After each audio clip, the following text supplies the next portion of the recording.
officers of Inverclyde Council. As we've discovered in the past few days, coronavirus is still very much with us. Whether or not Omicron will be the final sting in the tail, we don't know. Possibly it will be like the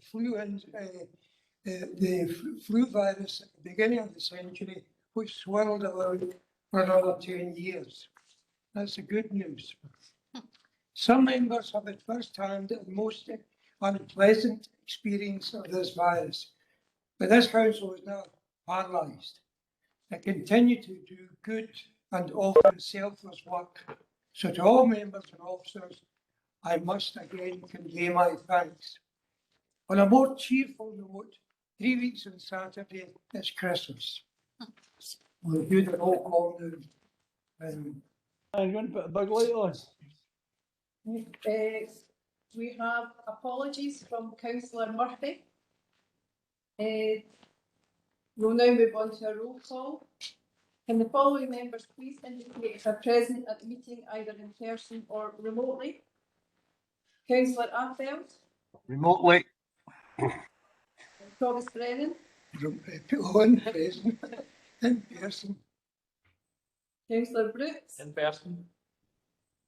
Councillor Clockerty. Remotely.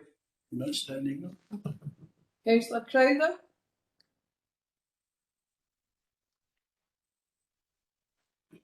John. Yes, Councillor Crowther. John. You go on and come back. Councillor Curley. Remotely. Councillor Dorian. Remotely. Councillor Jackson. Present remotely. Councillor MacLeod. Remotely. Councillor McCabe. Remotely. Councillor McCormick. Remotely. Councillor Chris McElhenney. Present in the chamber. Councillor Jim McElhenney. Remotely. Councillor Mackenzie. Remotely. Councillor McVeigh. Councillor Moran. Remotely. Councillor Nelson. In chambers. Councillor Quinn. Remotely. Councillor Rebecca. Remotely. Councillor Robertson. Remotely with connection issues. Councillor Wilson. Present in the chambers. Are there any declarations of interest?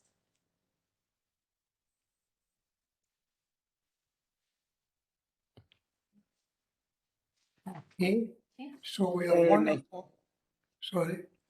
So I think we have one apology and no declarations of interest. Is that correct, Diane? Yes. Yes. Chair, I think Councillor Crowder's trying to speak. Provost, I had issue there with the volume control, and I understand that I missed the roll call. It's just to say that I am present remotely. And we will certainly register that, John. No, thank you. That's lovely, thank you. Not at all. I've got a short announcement to make. It's in line with 19B of standing orders, so I'm sure you're all familiar with it. I've been asked to consider a late member's request from Councillor Christopher McElhenney, which has been placed on the agenda. In terms of the relevant standing order 18, I have considered the competency and the explanation which has been provided for the urgency, and I am willing to exercise my discretion to allow this item of business to be dealt with at the end of the agenda. That is immediately before the business in the appendix. Thank you. Here, here. Now, we have the minutes, right? Give me a second while I shuffle through my papers and arrive at the minutes. Okay. Grant Subcommittee, 22nd of September 2021. Pam, That's a true record, Provost. page 225, 226, 227, 228, 229, 230, 231, 232, 233, and 234. The Inverclyde Council, 23rd of September 2021. I declare this as a true record. Page 235, 236, 237, 238, 239, 240, 241, 242, and 243. The local review body, 6th of October 2021. I confirm this is a true minute, Provost. Thank you very much, David. Page 244, page 245. The Audit Committee, 19th of October 2021. Channel, Provost, I move this is a true record. page 246 and 247. The Health and Social Care Committee, 21st of October 2021. Robert, Provost, I'll move this is a true record. 248, 249, 250, 251,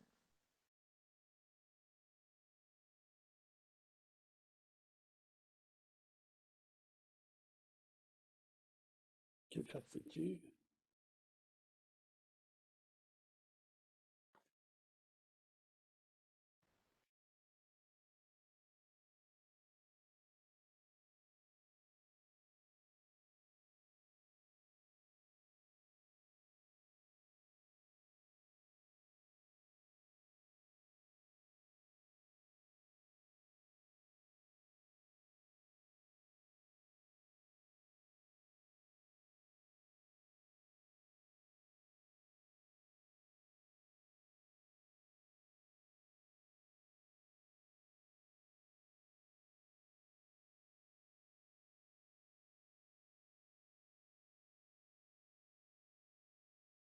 Lost audio from the chamber. is it? Yeah. Right. I'll start from the beginning again.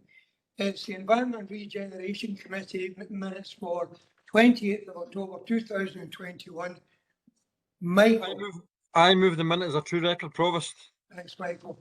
255, 256, 257, 258, 259, 260, and 261. Education and Communities Committee, 2nd of November. Provost 266. 266, thank you. Page 266, 266, Provost. 266 as well. 262. 263, 264, 265. We need the minute first, Provost. Can I move the minute first? Sorry, Jim, right? I was confused. Councillors stood up as soon as I opened my mouth. I'll go back to the beginning again. We'll get through this before 5 o'clock. Right. The Education and Communities Committee, 2nd of November 2021. Jim. I move this as a true record, Provost. 200, page 262, 263, 264, 265, 266. Thank you, Provost. It's in relation to agenda item. What I'll do is I'll complete this Okay. and then revert it on. Page 267. Chris, And we Provost, it's in 266, 463, I know at the last meeting of the Education and Communities Committee, there was a report which gave members an update on the overview of national and local initiatives. The record correctly states I had left the meeting before this agenda item, so I'm unaware of how the debate proceeded. But based on the committee papers available, that there was not a great deal of information, simply that a census was to be carried out. It was subsequently brought to my attention and that of other members that as part of the census, very disgustingly sexually explicit questions were being targeted at children. Provost, can we ask for a question? The question's coming just after I praise you, convener. And I promptly raised this matter with the director, and I'm very grateful that they hastily raised the issue with Councillor Jim Clotterty, so I thank him for his response on this matter. The worrying thing for me, Provost, is that I would like the convener to be able to just confirm to me that we will have the opportunity at the Education and Communities Committee to have a further debate on this matter and a meaningful vote and making a decision on it. And for the benefit of other members, because they may not know what I'm talking about, the census in question, I did print out copies because I personally think it's so vulgar that I shouldn't read it out, but I know that Can we get to the members question, Provost?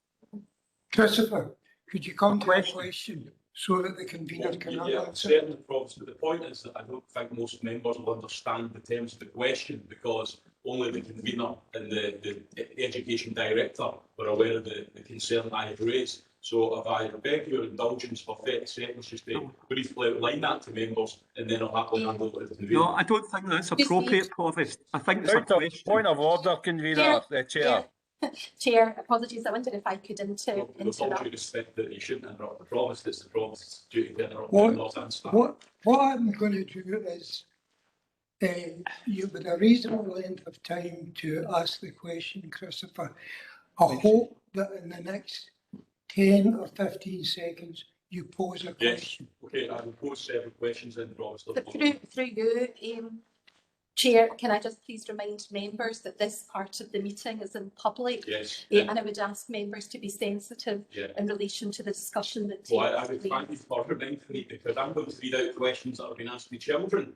And I think it's quite interesting that the head of our legal services thinks are not appropriate for members. So the questions, Provost, does the convener agree with me that it's not appropriate to ask children as young as 8 years old questions about their body image? Does he agree with me it's not appropriate to ask children as young as 14 years of age questions on behalf of the Scottish Government, I would add, that the Council has been asked to deliver? Does he agree that it's not appropriate to ask children of 14 years of age about history involving anal sex, history, and I quote, involving vaginal sex, their experience of a whole list of contraceptives that makes me blush because I've never heard of most of them, and their experience of using condoms? Does he agree with me that that's completely unacceptable? And will he confirm to the members of this committee that the Education Committee will get a full report on this subject, which thankfully the Director of Education has called a halt to, as is West Lothian Council and as is Right. Council. Right. And we will have a Christopher, debate on this Education Committee. And I think we have the to Education just Committee determines that You're we should- talking Yeah. over me. Don't do that. Jim, Right, okay, thanks, Provost. I think Chris has obviously been very sensationalist there, and I'm sure members of the Chamber and Council members will realise that. He's obviously already had an answer from the Corporate Director of Education and Communities, but despite that answer he's had, he's decided to take it here today. So what I'll actually do, I'll invite the Corporate Director of Education and Communities to actually elaborate on the answer she's actually given Councillor McElhenney. And from my own point of view, what I would say is any questionnaire should be age appropriate to any pupil or young person that gets that questionnaire. So that's my point of view. But I'll let the Director of Corporate Director explain what she has actually already said to Councillor McElhenney. Ruth, can you elaborate on this? The agenda item that we brought to the committee was in relation to the health and wellbeing census. Members will be aware that we have conducted 2 health and wellbeing census, and we've been waiting for the Scottish Government to undertake a national census. This was made available recently. The particular issue that's been brought to my attention is about the S4 to S6 census, and it's the wording of a couple of questions, which is where we have had an officer meeting yesterday to look at the particular wording of some of the questions in the census. We've spoken to the Scottish Government. The Scottish Government have said that authorities have the right to edit the questionnaire, and we are taking some time to look at that and consider any edits. I've committed to the Convener that this will be brought back to the Education and Communities Committee. Thank you, Ruth. Thank you, Ruth. Thank you, Jim. Thank you, Christopher. Planning Board, 3rd of November 2021. David. Yeah, I agree that that's a true record. I would also like to say that I support what Councillor McElhenney has said and put forward. Thank you, Provost. Page 268, 269, 270, 271, 272, 273, 274, 275, 276, and 277. Policy and Resources, Human Resources Appeals Board, 12th of November 2021. Jim. I move this as a true record, Provost. Page 278. Policy and Resources Committee, 16th of November 2021. Stephen. I move the minute as a true record, Provost. 279, 280, 281, 282, 283, 284, and 285. The Inverclyde Council, 18th of November 2021. I declare this as a true record. Page 286, 287, no, just 286 only. Page 287, Local Police and Fire Scrutiny Committee, 18th of November 2021. Tommy. I move this as a true record, Provost. Thank you. Page 287 and page 288. I think with that, we can move on to the next item on the agenda, which is, it's a Chief Social Worker Annual Report. Well, all of us, I noticed the dedication to Kate Christmas in the preface to this. Point of order, Convener. Yeah. Well, I'd raised that in the chat earlier on when there was my point of order being the fact that I was unsure who was chairing the meeting, but Councillor Clotterty seemed to have overtaken the chairmanship at that particular time. He also appears to be abusing the chat function, where the chat function was to be asked for asking questions or comment. He's putting facetious comments in the chat. Can I ask him to refrain from doing so and apologise for that? Well, on the first instance, I can say, as far as I know, I'm chairing the meeting, and Jim has never approached me, not once, and asked if he could share my duties. He did give you an answer. If there are facetious comments, and I don't know if there are, if there are any facetious comments, they should cease. Right? Provost, I'd be happy to apologise for that, but Okay. I would remember that during a council minute. I can't listen to I can't listen to three people at the one time. I do apologise for that. Okay, there is the apology. Mr. McElhenney Senior, do you accept the apology? Of course I accept the apology, but as I said to you, the original point of order was regarding the confusion because Councillor Clotterty seemed to have overtaken the meeting by asking for a question, ask a question, unquote. I see, no, It was questions. I'm going to proceed with item 3. This is the Chief Social Worker Annual Report. Now, notice, as I said earlier, I noticed the dedication to Kate Christmas, and this is quite important, I think, for us as an Inverclyde family. I didn't know Kate personally, but I asked Anne Glendinning about her. This is what Anne told me. Kate was our children and families service manager until her death at the age of 45. She began her career in social work in 2008. Unsurprisingly, given her aptitude, she progressed quickly through the ranks until she became service manager in 2019. In each of her roles, she was calm and serene and was able to instill these qualities in colleagues, staff, and service users.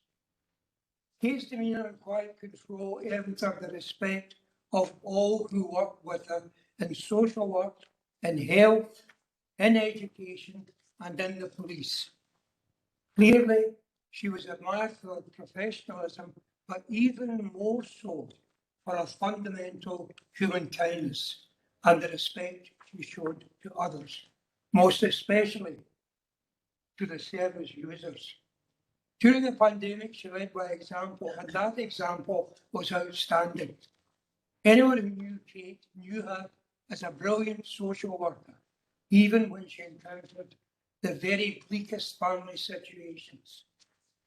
To all her colleagues, she was a coach, a mentor, and a friend.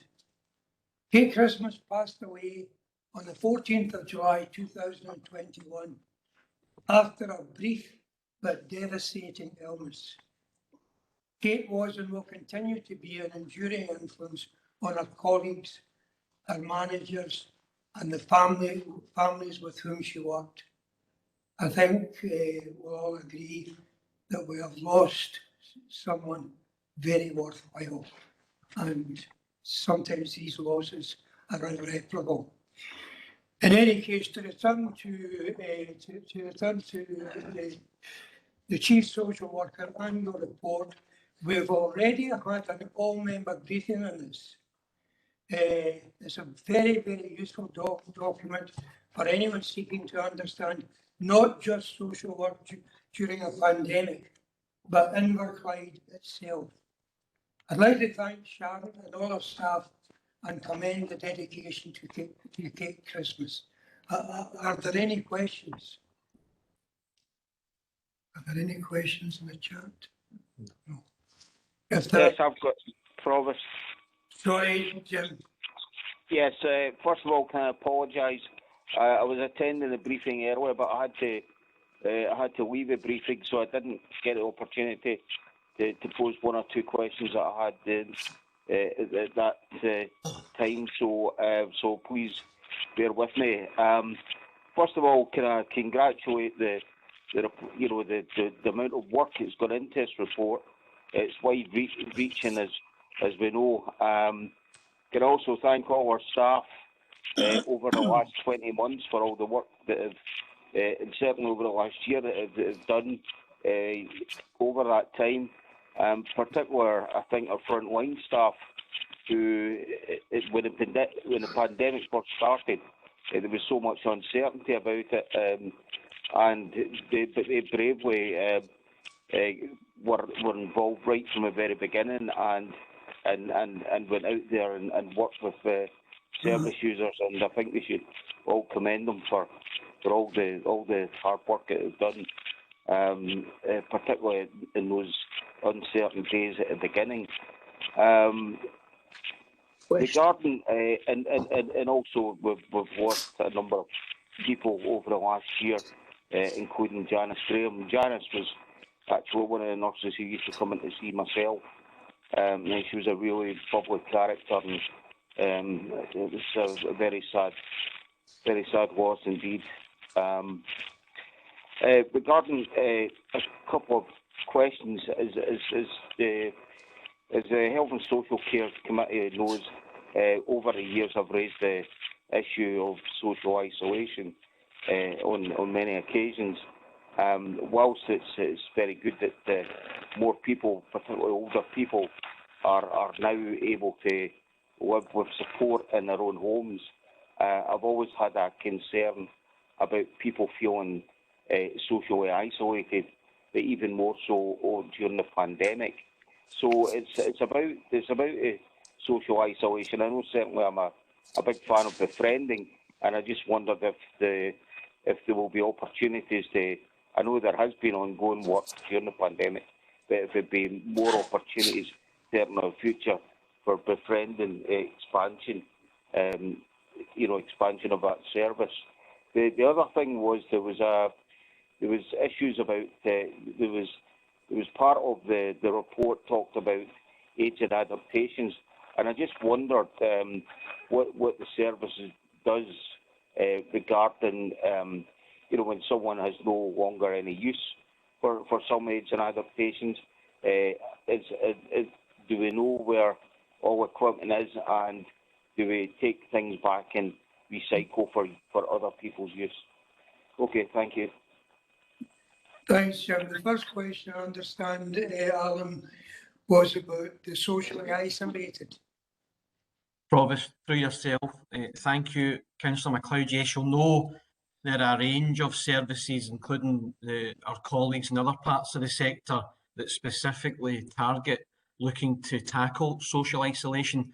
Members might be most familiar with our community connectors and our link workers based in GP surgeries across Inverclyde are able to reach out. The community connectors, if you look at social media, you will have seen the stories of reconnecting older people back into some small level get-togethers, but more importantly, on an individual basis, getting older people back out and doing simple things that they did before the pandemic. So I believe it will be a feature for us moving forward about how we continue to tackle social isolation through the work of our own staff, but also with our key partners. So that will be a piece of work we'll continue to keep under review, and I expect there will be further opportunities to look at how we reconnect people back in and tackle that isolation directly. There's also a move, there are more and more people looking for assistance through our assertive outreach model, which allows our staff to go out and offer support in people's own homes. So there'll be further reports to the Health and Social Care Committee in relation to how that model develops during the next couple of years. I hope that answers the first question, Provost. Your second question was, Jim? Thank you. Again, Provost, through yourself, aids and adaptations, where it's practical, we will look to bring equipment back, but sometimes it's not appropriate or practical because things, sometimes whenever they're being used in a family home and it's been for quite a while, some equipment cannot be redistributed again just because the wear and tear, and because of issues around health and safety, the equipment has to be tested and we have to be satisfied that that equipment would be fit for purpose. So it's something we look at occasionally, but there's not a huge amount of recycling goes on because generally people will make the best use of the aids and adaptations, and mainly some of that, the bigger equipment gets to the end of its working life anyway. So there would always be questions over health and safety, but where we can, we will look to bring stuff back into the Centre for Independent Living in Greenock, and the staff can, if it's appropriate, turn that around and offer it to other people. Thanks, Provost. Thank you. Thanks, are you quite happy with those answers, Jim? Yeah. What I would say, just further to that, is, I mean, I'm sure that in every care home, and not just in Inverclyde, but up and down the length of Scotland, I'm sure in every care home there will be walking sticks, crutches, Zimmers, wheelchairs, and a whole host of other pieces of equipment. And I just wonder sometimes what happens, to these items. And, we talk about our services being hard pressed and strapped for cash, and I can't help think sometimes there must be equipment out there that could be reused again. Thank you. Now that you've raised the issue, Jim, I'm sure the staff will be very aware of this. Elizabeth. Thank you, Provost. Again, I was on the call earlier on for the briefing, but my connection issues, which are less now, were much more significant then, so apologies for not bringing this up at that point.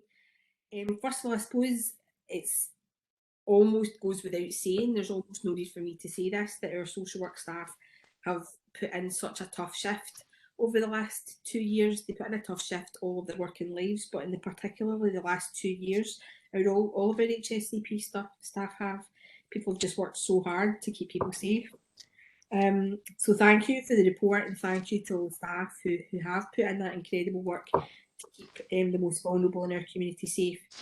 This report covers so much of what social work services do. I've always got the issue, however, of good work versus impact, and we know for a fact that there are some of our metrics in relation to the life circumstances of the people who are most vulnerable in our society that aren't going in the right direction. They're not great. Some of those metrics we need to move, and we know that we need to move, and I know that we're all committed to moving them in the right direction. But I'm also very aware, given the context of this report, that recovery and COVID recovery is so fundamental to what we need to do moving forward. And so a question that I would probably really want to ask at this point is, how do we keep on with that continuous improvement and making the impact with the services that we have, whilst we're also legitimately and rightly and properly focused on recovery? How do we not lose the impact of both? Right, Alan, you. Provost, thank you for yourself to Councillor Robertson. Councillor Robertson would know we have our strategic plan, Councillor Robertson, and we are very committed to our 6 big actions. As part of the SMT, the group that I'm leading just now, we have the strategic plan always at the front of what we're doing, because we're looking to achieve all of these things. Undoubtedly, the amount of time and effort we've had to put into re-establishing services again has had an impact, but we absolutely know we've still got a period of time. The next strategic plan is not due to be looked at to 2024, so we will be keeping the strategic plan at the front and centre of the improvement work that we're doing, and I can give an assurance to the council that we are recovering. It's taken time, but we are very focused on the actions that remain outstanding in relation to the strategic plan, but we have remarkably been able to maintain progress. One example would be the work we continue to do around our new Learning Disability Hub that our technical colleagues in the council are working through the process to deliver on the new £7.5 million Learning Disability Hub. So all of these big actions are in the front of our mind, and it's my job to make sure we push through and we continue to focus on the 6 big actions, and all the things that are in the strategic plan we'll be looking to push forward with those as we start to move through the recovery phase. Thanks, Alan. Are you quite happy with that answer, Elizabeth? Thank you very much, Provost. Thank you. You agree the recommendations? Agreed. Thanks, Provost. Just before we proceed, I want to move a motion under Standing Order 44. Just looking at that chat function, I think it's unacceptable that members are using members that come into the chamber with offensive comments, and it's really upset and annoyed me. So I'm sure that Chief Legal Officer will update you Standing Order 44 is, which says I've got the absolute right to move the vote without delay. I'd like to move the council call to be suspended to this meeting for the rest of the meeting. And I've asked Councillor Chairman to second that. I'll second that, Provost. Okay, thank you. I'm very sorry to upset Christopher about the Provost, it's really a matter for the Provost to decide the order of business that may be taken, and this is at your discretion. So I wonder if this is a matter that... That's incorrect. The Standing Order says the motion will be put without discussion. Standing Order 44 is very clear. I will read the standing order in question. If any member disregards the authority of the Provost or behaves obstructively or offensively, a motion may then be moved and seconded to suspend the member for the rest or any part of the meeting. The motion shall be put without discussion. If it is carried, The council officer shall act on any orders given by the provost to carry out such a decision. So I think well, Councillor McElhenney has moved the motion. Is there a seconder for the motion? Jim? Yeah, I seconded that, man. Okay. So in the circumstances, the motion requires to be put without discussion. So yes, Provost, it would be appropriate that we have a vote, a roll call vote. Provost? Vince? Yeah. Yeah, it's hard for me to actually know what way to vote because I haven't seen the content. Because obviously, the people in the chamber don't see these wordings. I don't know if Councillor McElhenney has had it on Twitter or something like that, or sorry, Twitter or on some platform. But it would help me to understand how I would vote if I could actually see the content. Is that possible? Sorry, Liam, it's just a thing of sad fact of life that these standing orders don't accommodate the pandemic, but they still have authority. Provost, can I say I'm having problems with the sound from the chambers, and I didn't hear Chris earlier on, and there now it was the same. You could hear it was muffled. So you know, I'm wondering if there's something you can do in there. I don't know how it's set up. Can you hear me? Everybody's bad. Can you hear me? Yes. Councillor Christopher McElhenney has identified Councillor Clougherty, and he wishes him to be censured. Suspended from the meeting. Because of activity on the chat line. Now, as far as I know, this goes immediately to a vote. Yes, right. Provost. Okay. Yes. Should we have some questions before we finish? Hold on, Provost. Can it then? Was there not an apology accepted? Now, whether No, it's channel. The standing orders say that we proceed to a vote without further discussion, and that's what we intend to do. Now, yes, well, through you, Chair, what Councillor McElhenney has complained about is a comment which has appeared in the chat function, and it was in relation to Councillor McElhenney's previous comment, and if I may read the comments. No. Well, you can't really speak to why I'm offended. Oh no. No, because a member of this council has suggested that I'm using, children for reference. It's disgusting, and I've moved a resolution. There should be no discussion, and it should go in the immediate vote. I'd like to hear. we'd like to hear that. I'd like to hear it. I would like to hear it. Councillor McElhenney, I just thought it would be difficult for some members to vote if they don't know what they're actually voting on, and I was trying to assist members by providing some context. Are you content that I read the line? The line as well as heckling, of course. Well, it was a comment stating Chris being Chris looking for a headline. So that was the comment. Right. The comment was looking for headlines. Okay. And who's going to conduct the vote? Provost, are you happy for me to conduct a call vote? So I note Councillor McElhenney's motion is that Councillor Clougherty is suspended for the rest or any part of the meeting. So I'm going to, it appears that should be put without discussion. My understanding of that is there would be no opportunity for any amendment, and I will take a roll call vote on that. I will ask each member if they support the motion. Councillor Affeld, do you support? Do not support. Provost? Do not support. Councillor Brooke? Abstain. Councillor Clougherty? Not support. Councillor Crowther? Abstain. Councillor Hurley? Do not support.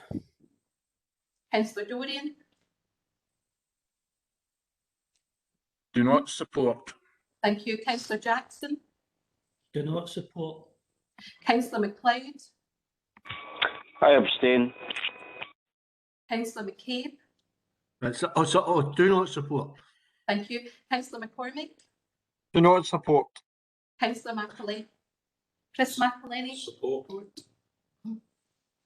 Councillor Jim McElhenney. Support. Councillor Mackenzie. I do not support that motion. Councillor McVeigh. Do not support. Thank you. Councillor Moran. Do not support. Councillor Nelson. Abstain. Councillor Quinn. Do not support. Councillor Rebecca. Abstain. Councillor Robertson. Do not support. And Councillor Wilson. Abstain. Okay, thank you. Means that you're neither voting for or against. I'm not going to involve the argument. Basically, an apology was given.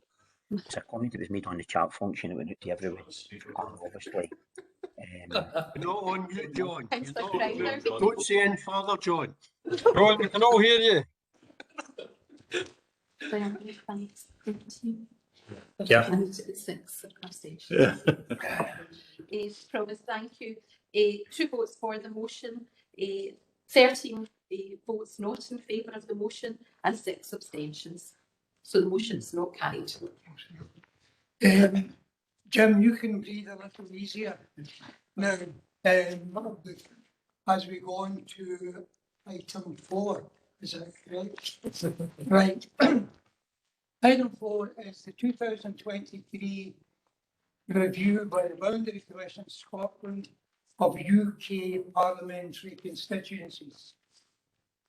Briefly, 73,393 electors is the UK electoral quota, plus or minus 5% per constituency. The Boundaries Commission is proposing a new parliamentary constituency of Inverclyde and Bridge of Weir with 70,476 electors. Obviously, the recommendations include the option to respond to the report. And do you want to talk about it? Thank you, Provost. Yes, this report is to inform the Council of the initial proposals from the Boundary Commission Scotland in relation to the review of UK parliamentary constituencies and to advise members that the consultation response is due by the 8th of December. The summary of the report sets out the background to the 8-week public consultation, which, as I've said, ends on the 8th of December. Paragraph 2.3 provides a summary of the initial proposals, which is for a new Inverclyde and Bridge of Weir constituency in Inverclyde and Renfrewshire council areas with electors of 70,476, including Houston. As set out in paragraph 2.4, the Strategic Leaders Forum at a meeting on the 9th of November considered that it would be appropriate to conduct an all-members consultation, and that was carried out with the responses due by the 22nd of November. The specific details regarding the proposals for Inverclyde and Bridge of Weir County is set out in paragraph 6.2 and the map in Appendix 1. The methodology for the proposals are set out in paragraph 6.4, explaining that Scotland has been allocated 57 constituencies for this review, 2 further than at present, and that paragraph also provides a breakdown of the constituencies throughout the UK. There is a UK electoral quota of 73,393 with the possibility of having a variance of 5% in either direction. What I can advise, and it's not contained within the report, is that the current electoral figure for our constituency is 62,162. I've set out in some detail the factors which the BCS may take into account in paragraph 6.7 and the following step of the review set out in paragraph 6.8. Members will note that section 7 provides the elected members' feedback from 3 political groups And given the variety of the responses, the recommendation is that I'm asking the council to consider the review relative to the proposals for the Inverclyde and Bridge of Weir County constituency, to consider whether it's appropriate for the council to remit to the interim head of legal services to respond, and see if appropriate to consider the terms of any such response. And I should point out that is of course open to any member or political group to respond directly to the Commission. Thank you. And I'm happy to answer any questions. Thank you. Jano, you have a comment to make? Thanks, Provost. I actually put in earlier than the agenda item. It's just actually on 7.1 because what had happened was a slight misunderstanding. I spoke to him, but I see I can put my own views on and up to the 8th of December. And what I'd said was there are actually 4 groups and we spoke. And because I was myself and only myself, and I don't need to discuss it with him, Dale, I thought when we give that meeting that whatever I said would be down as what was I was quite happy with to a point. I mean, I'd rather Inverclyde stayed as it is, but if we've got to shift, I mentioned Skernley, and shortly after that, and when Elizabeth spoke, she said the same, because Skern was together, and I said Land Bank would even it up, and that's fine. And that would be my comment. So, but unfortunately, it's not on it. But I will be sending my views. I can tell you exactly what they are. One Skernley, if we have to accept it, and one would be Land Bank along with it. I think that's a more natural one if they're going to shift it along with the Bridge of Weir stunt, and that'll be us in a bucket myself, and that'll be it. And it'll make it a lot easier for people in Skernley, and it'll make it a lot easier for us when we're doing jobs down there. We'll know what side of the road we don't need to stop at. So other than that, I would just wish we stayed as it is, but if I don't, then I'll still put my own views in. Okay, thanks, Provost. John, you're going to submit your own proposition to Anne. No, I can get that to the 8th of December. Right. Okay. Thank you, Provost. Okay. Stephen? Yeah, thanks, Provost. The Labour group agonised over this particular matter for a number of hours before we came to the position set out in the paper. No, I was only joking. We believe there is a case for Inverclyde to remain as a separate constituency, given the sort of significant challenges we face. And I mean, I think that's an argument supported by the sitting MP in terms of the sort of caseload. But I mean, what we did actually say in response, which doesn't seem to be in the report, is that if that case was rejected by the Boundary Commission, then we would support the current proposals by the Boundary Commission. We did look at the sort of other issues around Land Bank and Skernley, but in terms of expanding into 3 council areas, I don't think the Boundary Commission would accept that anyway. And it isn't that we are seeking to expand the boundary of Inverclyde Council. If that was the case, then happy to take Skernley and Land Bank for their council tax base. But we're talking about a parliamentary constituency. And it is a bit counterintuitive also to say, right, we'll have Bridge of Weir and Houston, but we'll add in Land Bank, when one of the arguments we're trying to make is we want to keep Inverclyde as a smaller constituency because of the sort of casework, etc. there is for the MP. But rather than us have a tortured debate here, try to come to a common position for the council, I think the best thing is that Anne responds on behalf of the council, setting out the individual views of the groups, including Jana's and anybody else who wants to articulate a view today, rather than us try to come to a common council position. Thanks, Stephen. Elizabeth?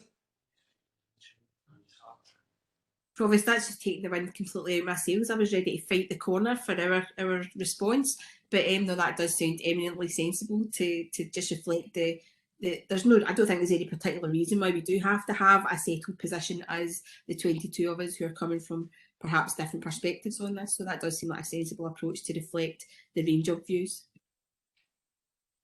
Thank you very much, Elizabeth. Christopher. Yeah. Thanks, Promise. The Boundary Commission proposals, I don't think they really make sense, because if you have back to the proposals for Inverclyde Council, the reason there was a new ward established was because there was a realisation that people that live in deprived areas perhaps have a greater level of representation in their spheres of government. So to go to another sphere of government and say, well, that's not the case, well, you know, does that mean we'll see another review coming down the line for local government boundaries, saying that we should be reducing the amount of councillors we have? No doubt some members of the public would agree, but both of those things, you know, they just can't tie in with each other. But to the actual review itself, and I think Councillor McCabe makes a fair point. Councillor McElhinney was going to move an amendment, so perhaps I'll just articulate our position that can be encapsulated with our group's responses. I have no shame in saying that I'm an existential nationalist, and we have a nationalist government in Scotland that has promised a referendum on independence in 2023. And if they deliver that referendum and Scotland votes for independence, then become 2024, which will absolutely be when the next UK election is, because I very much doubt that David and Graham's Prime Minister's going to want to have an early election, nor with a successor in the next 6 to 10 months. So, you know, the next general election, in my view, if Scotland votes for independence, will be when Scotland's an independent country. So what MP that supports independence worth their salt wants to be back in Westminster in 2024? So I would be expressing the point on behalf of the ALBA group that Scotland aims to be an independent country. As its government has expressed, it wishes to be a vote in 2023.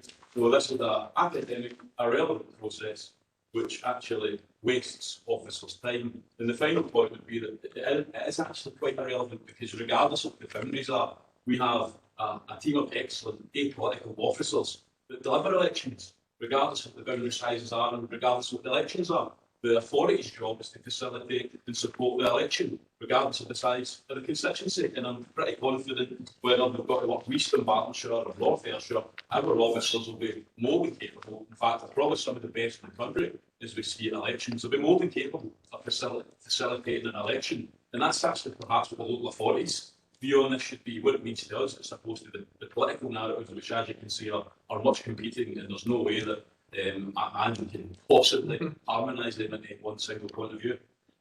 Thanks very much, Christopher. David, Yep. academic and irrelevant. I'm not speaking about you. I'm certainly academic, that's for sure. Yeah, we've been asked in Scotland to have 2 fewer constituencies, which is something that we support. The constituency sizes should be the same. One thing I must say, you mentioned Steve mentioned our MP. The key person in a constituency is the Member of Parliament and what he does to represent this area and promote this area. And I've got to say, on behalf of my group, we think that the current incumbent has been a bit of a disappointment, to be honest. I think more could be done.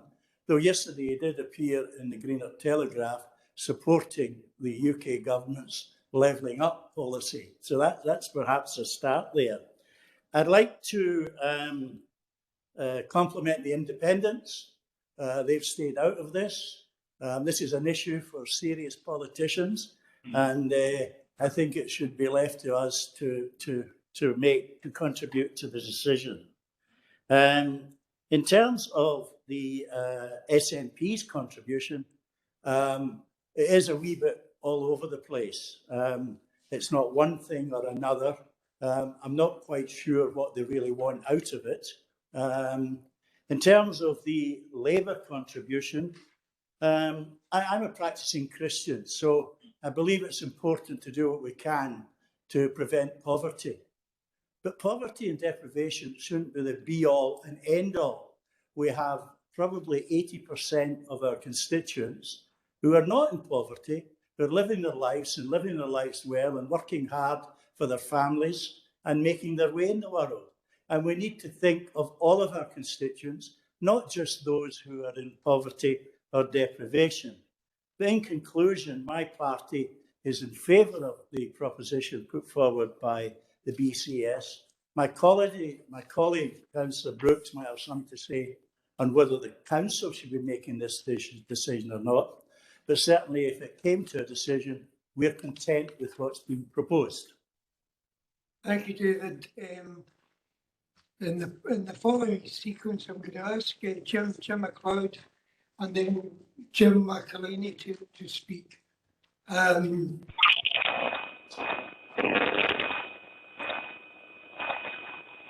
Yeah, Provost, if you're asking me, I mean, our group had a discussion about this, and we put forward our proposals, which I know were sent to Anne Sinclair, and you have those in front of you today, and I know Liz has already spoken, so it is a group decision on this.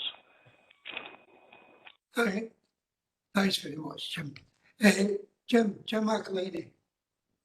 Thanks, Provost. Just to pick up on the words that Councillor Clotterty used earlier, Chris, being Chris, spoke eloquently as usual on the fight for independence. As leader of the Alba party group, 2023 doesn't come soon enough for us. We would rather have that referendum now rather than wait till then to save any more damage that this Westminster Tory government is inflicting on Scotland and our constituents. That said, we're riding high in the polls. 55% in the latest polls that are going to vote for independence. So with that said, I would like to put forward an amendment. Your nod, Provost. The amendment being delete paragraph 3.1 and replace it with, due to the Scottish Government's intentions to hold a referendum on independence in 2023, Inverclyde Council will not submit a response to this consultation. That's my amendment, Provost. And I'll second that amendment, Provost. Provost, I wonder if I could just ask Councillor Jim McElhaney to repeat that just a little slower in order that I can read that down. Jim, did you hear that? I have it. Jim, if you repeat it a little more slowly. It's on you. Provost, I have it. You have it. Yes, that would be helpful, thank you. Delete 3.1. I've got that. Replace with, due to the Scottish Government's intention to hold a referendum on independence in 2023, Inverclyde Council will not submit a response to this consultation.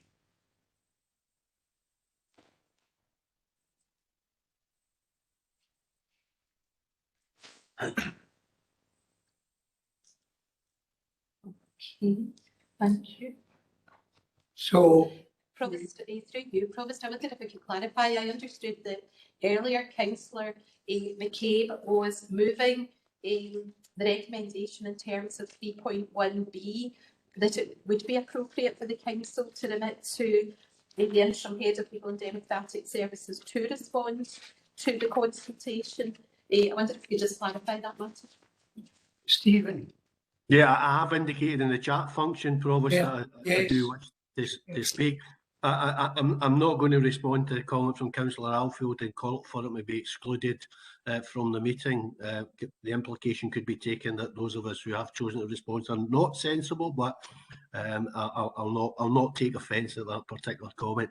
I obviously couldn't support the amendment from the ALBA group, which seeks to preempt any referendum by the Scottish people. And I mean, we don't even know if there's going to be a referendum, when that referendum will be, what the terms, what the questions are, but it certainly seeks to preempt a referendum. That there is an assumption on the part of the ALBA group that we are going to have a referendum and the Scottish people are going to vote for independence. I think that's a big assumption to make, so I certainly couldn't support that. So in terms of my amendment, I certainly, obviously 3.1a is fine, it's just for noting. B, I do consider that the Council should make a response to the consultation, and C, that it would be appropriate for that response to outline the responses from each of the individual groups detailed in paragraph 7.1, with the addition of the verbal response made by Councillor Rebecca this afternoon. So that would be my amendment to the ALBA group motion. Oh, okay, so you're clarifying, Councillor McCabe, then that it is it's Councillor McElhaney's motion against your amendment? Well, I'll leave that for people better qualified than me to determine that. And of course, I did come in and make a suggestion earlier on, which seemed to make seek agreement with the largest opposition group anyway. So if it needs to be formalised because we've now got a motion, I'm happy for mine to be the amendment. Okay, thank you. And can I ask if there are any further amendments? I've got to ask you, Councillor Curley. I think what they call it. Can you hear me okay? Yes, now, yeah. Thank you, Provost. I think what they call it, I'm looking forward to 2023 as well with my other, what they call it, colleagues who favour Scottish independence and the other parties. But I think there's maybe a case of cutting off your nose to spite your face here.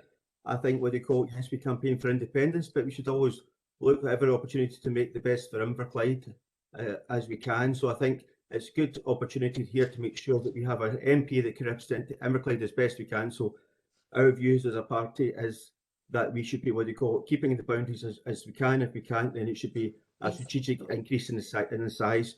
So we quite agree that we should be putting our response, representing different views of the parties or the political groups within this organisation. Provost, I'm happy to accept my yes Inverclyde colleague, Councillor Curley, as the seconder for my amendment. You've just preempted my next question, Councillor McCabe. Thank you. So we have a If he wishes to do so. If he wishes to do so. Otherwise, my fallback position is Councillor Clockerty. I was going to ask for a seconder to the amendment. Does anyone wish to come forward? To what they call what they call quota of famous First Minister, I'll demur on that point. Demur. Step back. English. Yellow stripe. So for yourself, Provost, it's up to now the suitably chastised Councillor Clotterty to second. Just as well you never get thrown out of the meeting. So. Provost, point of order. Councillor Brooks, taking a point forward. Thanks very much. Can I just clarify with the legal that we have competency on Chris McElhinney's motion? Because there's no section 30 from the UK government who has precedence on any referendum for the Scottish government. So it would be illegal for the Scottish government to have this referendum to separate the United Kingdom. So the perception of the amendment without a section 30 would mean that it would be an illegal referendum. And surely we would want to vote on an illegal action. Happy to capture that and sum the motion up. That's appropriate to let Councillor McAleary for Yes, thank you, Councillor Brooks, for giving me another 5 minutes to tell you how going on this. No, the motion is competent because the motion is instructing council officials to do nothing, which I'm sure you'll be happy with, because you agree with me that they've been very hard working these past 18 months.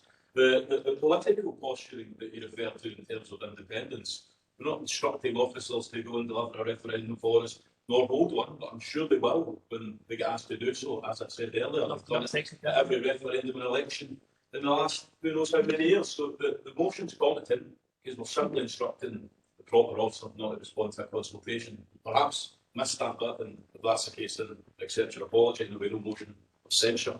Okay. Provost, through you, yes, I would agree with Councillor Chris McAleary that it is a competent motion, and I'm happy to put the motion and the amendment. Two members, unless just a point for clarification, Provost, it was my motion, not Councillor Chris McAleary's. I do apologise, Councillor McAleary. Well, what would you respect, Provost, in relation to that? Then Councillor McAleary, Chris should not have summed up. It should be Councillor McAleary. So could you give us 10 minutes on the case for independence, Jim? With all due respect, sir, you're not the chair. Actually, Jim, we're becoming pretty bogged down here. But Councillor McCabe, not just because he's a leader of the Labour group, but he's absolutely correct there. You should have summed up. But I'm willing to overlook it, you know, just for the sake of sanity. I will overlook it. Okay, thank you. So if I could just sum up my understanding of the Councillor Jim McElhinney's motion and Councillor McCabe's amendment. I have noted Councillor Jim McElhinney's motion as that paragraph 3.1 of the report shall be deleted, and in its place it will state that due to the Scottish Government's intention to have an independence referendum on independence in 2023, Inverclyde Council will not submit a response to the consultation. And the amendment I have noted from Councillor McCabe is that the report would remain as 3.1A, and in relation to B, it would state that it would be considered appropriate for the Council to submit a response outlining the responses from the individual political groups. And if both members are happy, I will now take that to a roll call. Yeah, happy. Okay, thank you. Councillor Appelt, can I ask if you support the motion? That's Councillor Jim McElhinney's motion or Councillor McCabe's amendment. Abstain. Thank you. Provost, do you support motion or amendment? Amendment.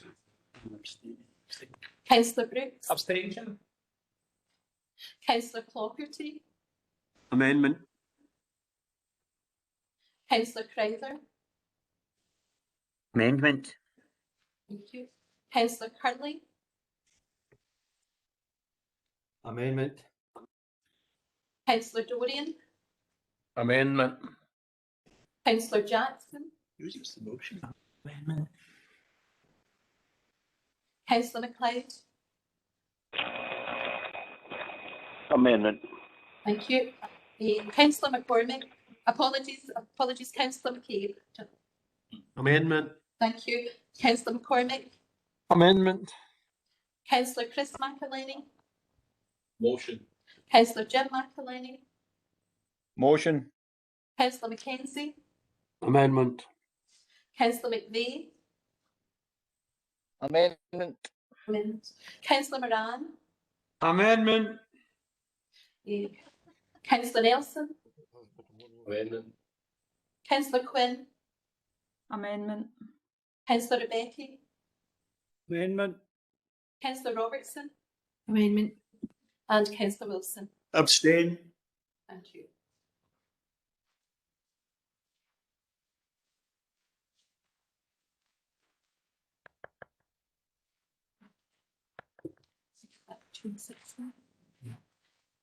Okay, Provost, that's 2 votes for Councillor Jim McElhinney's motion, 16 votes for Councillor McCabe's amendment, and 3 abstentions. So the amendment has been successful. Thank you. With that vote, I think we can move on to agenda item number 5. This is the update regarding Shared Services Joint Committee. The recommendations more or less speak for themselves. In September, East Dumbarton, the council there gave notice that they intended to withdraw from the Shared Services Joint Committee. If we continue shared services with West Dumbartonshire, both councils must agree to a variation of the original minute of agreement and agree to amend the standing orders for the joint committee. And yes, thank you very much, Provost. As you said, this report provides an update in relation to the Shared Services Joint Committee between the Council's 2 partner councils, East Dumbartonshire and the West Dumbartonshire Council. The summary sets out the background to the committee, which last met on the 11th of December 2020. The governance in relation to the committee is set out in paragraph 4.2 with reference to the minute of agreement and standing orders. As I've set out in paragraph 4.3, in terms of the standing orders, the Council is currently the Secretariat Authority and Chair of the Committee. However, until recently, the Committee has been unsuccessful in arranging to have a meeting. I'm pleased to say that a meeting has now been arranged for the 19th of January 22 and not 21, as I've incorrectly referred to in the report, and I apologise for that. Section 5 sets out the circumstances of East Dunbartonshire Council's withdrawal from the committee and the decision of their council on the 23rd of September, with the rationale for that decision. In paragraph 5.3, I've highlighted the relevant clause in relation to withdrawal of from the committee in relation to the minute of agreement, and members note that 18 months notice requires to be given. Paragraph 5.4 sets out that I have received a letter from the Chief Solicitor of East Dunbartonshire Council, and a copy of that's attached in Appendix 1, seeking or formally intimating that East Dunbartonshire wish to withdraw from the committee and seeking agreement of Inverclyde Council to waive the notice period of 18 months. I would certainly recommend that the Council do agree to waive that period of notice, because that will allow both Inverclyde Council and West Dunbartonshire Council to move forward and to revise the existing standing orders and minute of agreement as necessary in order that they can be put before the meeting arranged for the 19th of January next year. And if the request was refused, it would mean that East Dunbartonshire Council would remain part of the Shared Services Committee, which would ultimately sort of frustrate our aims in trying to hold a meeting and making progress. Thank you, and I'm happy to take any questions. Jim McElhaney, I think you're first up with a question. Yeah, thanks, Provost. This has concerned me, the shared service model since its inception. I don't see yet any materialistic benefits that we've had from this tripartite setup. So perhaps the corporate director can give us a quick brief as to whether this is a thing we should be progressing, or indeed is now the right time for us to also decide that enough's enough and withdraw from this arrangement. Stuart, are there any benefits, or should we withdraw? Thanks, Provost. Currently, we share a head of service and 3 service managers between ourselves and West Dunbartonshire Council. It's clear to say that the direction of travel between West Dunbartonshire, East Dunbartonshire and Inverclyde has not been as strong in shared services as we would have hoped, but we believe that there is still mileage in it as continuing with a shared model with West Dunbartonshire Council, but that will continue to be under review. So in summary, I don't think now is the time to stop, but we have a watching brief on this. All right with that, Jim? Yep. Chris Curley. Thank you, Provost. I think Jim McElhaney beat me to it, really. I think the substance, I was trying to get officers to say a similar thing, so that's okay. Right, thank you. Are there any further questions? Yeah, yes. Provost.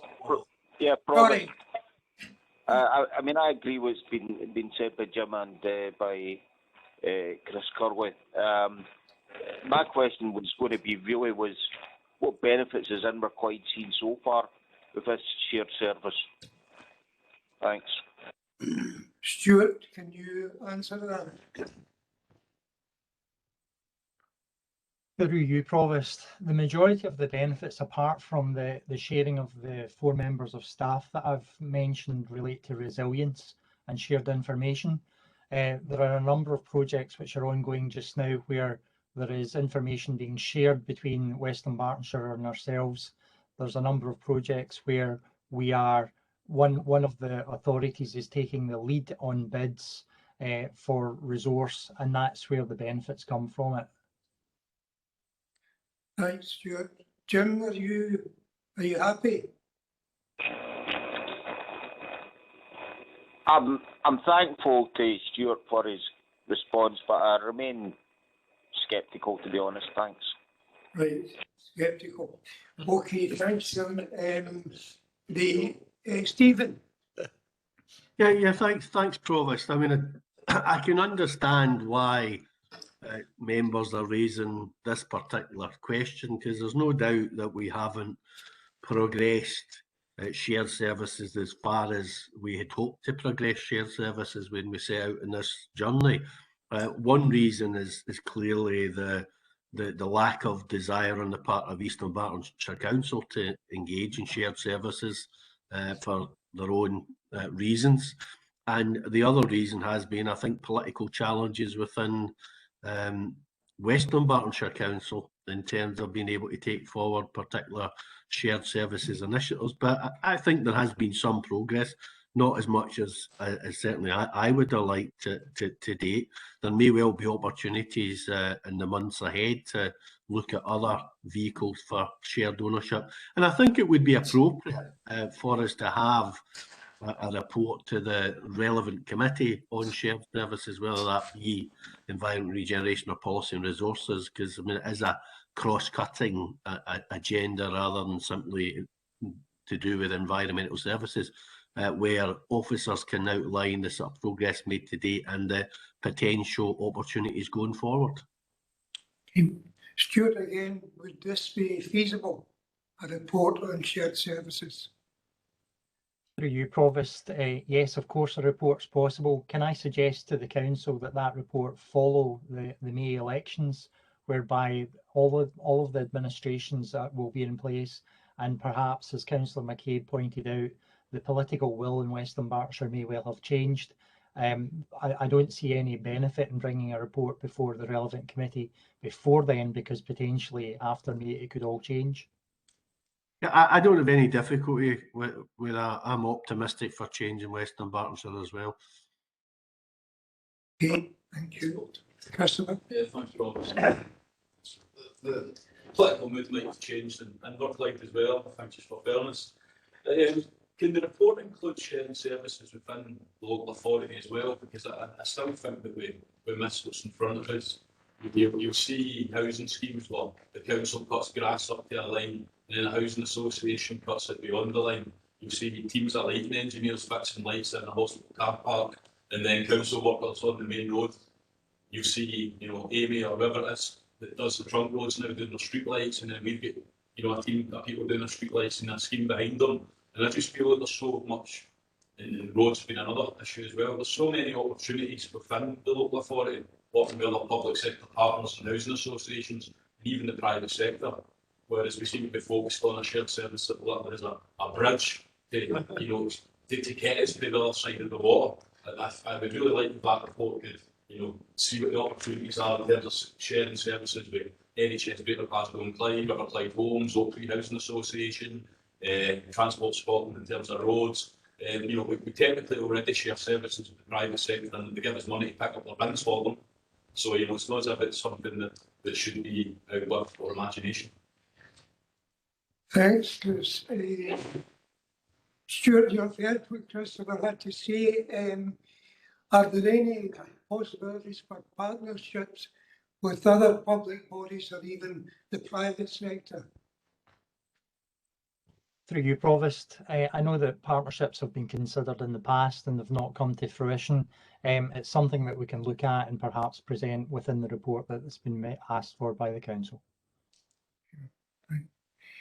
Do we agree with the recommendations? Agreed.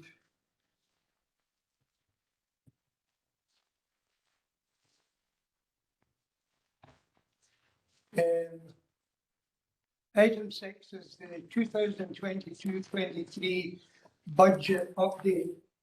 The thanks to Alan and his officers for this report. My thanks too to the members of the Policy and Resources Committee and to the members' budget working group for everything they've done to date. Very briefly, the estimated funding gap for 2022-23 is 2.8 million. But our position will not be altogether clear until we have the details of the Scottish budget settlement and the local government settlement later this month. Alan, do you want to speak on the budget? Thank you, Provost, and good afternoon, everyone. Sorry, I'm looking a bit grey today. It's not mood lighting or anything. I think my camera's looking at is a bit worn out. This report covers a wide number of issues, and I'll briefly go through them and also provide any updates as appropriate. The report covers the pay award position, and I can advise that as of yesterday, the SJC side of the 21-22 pay award has been agreed, confirming the financial implications as laid out in 5.1. The teachers' pay award has yet to be agreed, and depending on how this goes, this could add to the funding gap. On the savings, members' budget working group have reviewed officer proposals and savings with a value of around about £2 million in 2022-23 will be considered in detail by the members' budget working group and the joint budget group in the new year. The report seeks approval for the Chief Executive to undertake a number of targeted voluntarily released trawls to inform consideration of these savings. Appendix 2 on page 107 lists a small number of savings and adjustments for consideration. Within this, £60,000 linked to the New Ways of Working project. More details of that in section 8 of the report. Section 6 of the report outlines the budget consultation proposal, while section 9 provides an update in respect of the jobs refresh project and seeks approval to write back 1.55 million of the 2.4 million originally allocated, and for that to be considered as part of the budget process. Section 7 seeks approval regarding the allocation of £400,000 towards a number of projects to be funded from winter hardship funding. Since writing the report, the council share has been confirmed as £512,000, i.e. £112,000 more.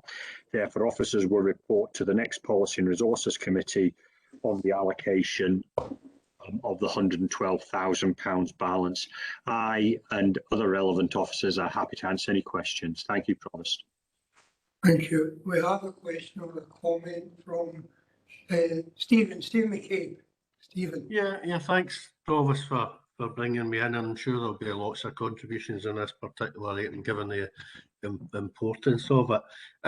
We are content, obviously, with the recommendations in the report. They've been discussed through the members' budget working group, and we've achieved cross-party agreement on it. I mean, it is, I suppose, disappointing that we are having to look at a potential savings programme and potentially further reductions in our workforce through a voluntary severance trawl. That was certainly not the intention when we were sort of trying to map out the budget strategy up to the end of the life of this council. But as we know, COVID has had a significant impact on our finances and continues to have a significant impact on our finances. And we're obviously at this point in time awaiting the settlement from the Scottish Government, and we don't know what that's going to be, whether it's going to be a good settlement, a poor settlement, or a devastatingly bad settlement. We simply don't know at this point in time, so we have to prepare, I suppose, for all eventualities. But I'm going to ask the council to consider a further recommendation, Provost. You'll be aware that this morning I circulated a briefing paper and an update on the outcome of my recent meeting and the Chief Executive's recent meeting with the Cabinet Secretary for Finance and the Economy and the Minister for Social Security and Local Government. And it was a very positive meeting, I have to say. And obviously, as I'd set out in the email I sent to members today, the Cabinet Secretary has made the offer of a task force to look specifically at the issues around jobs in the local economy. And that's obviously within her remit as the Cabinet Secretary for the Economy. And I think that's certainly a very positive offer and something that we should certainly take up. But we obviously know that there are far wider challenges than simply the local economy, although jobs and a thriving economy will obviously help address many of the other challenges that we face. But there's certainly a sort of wider set of challenges that we sought to articulate in the briefing paper.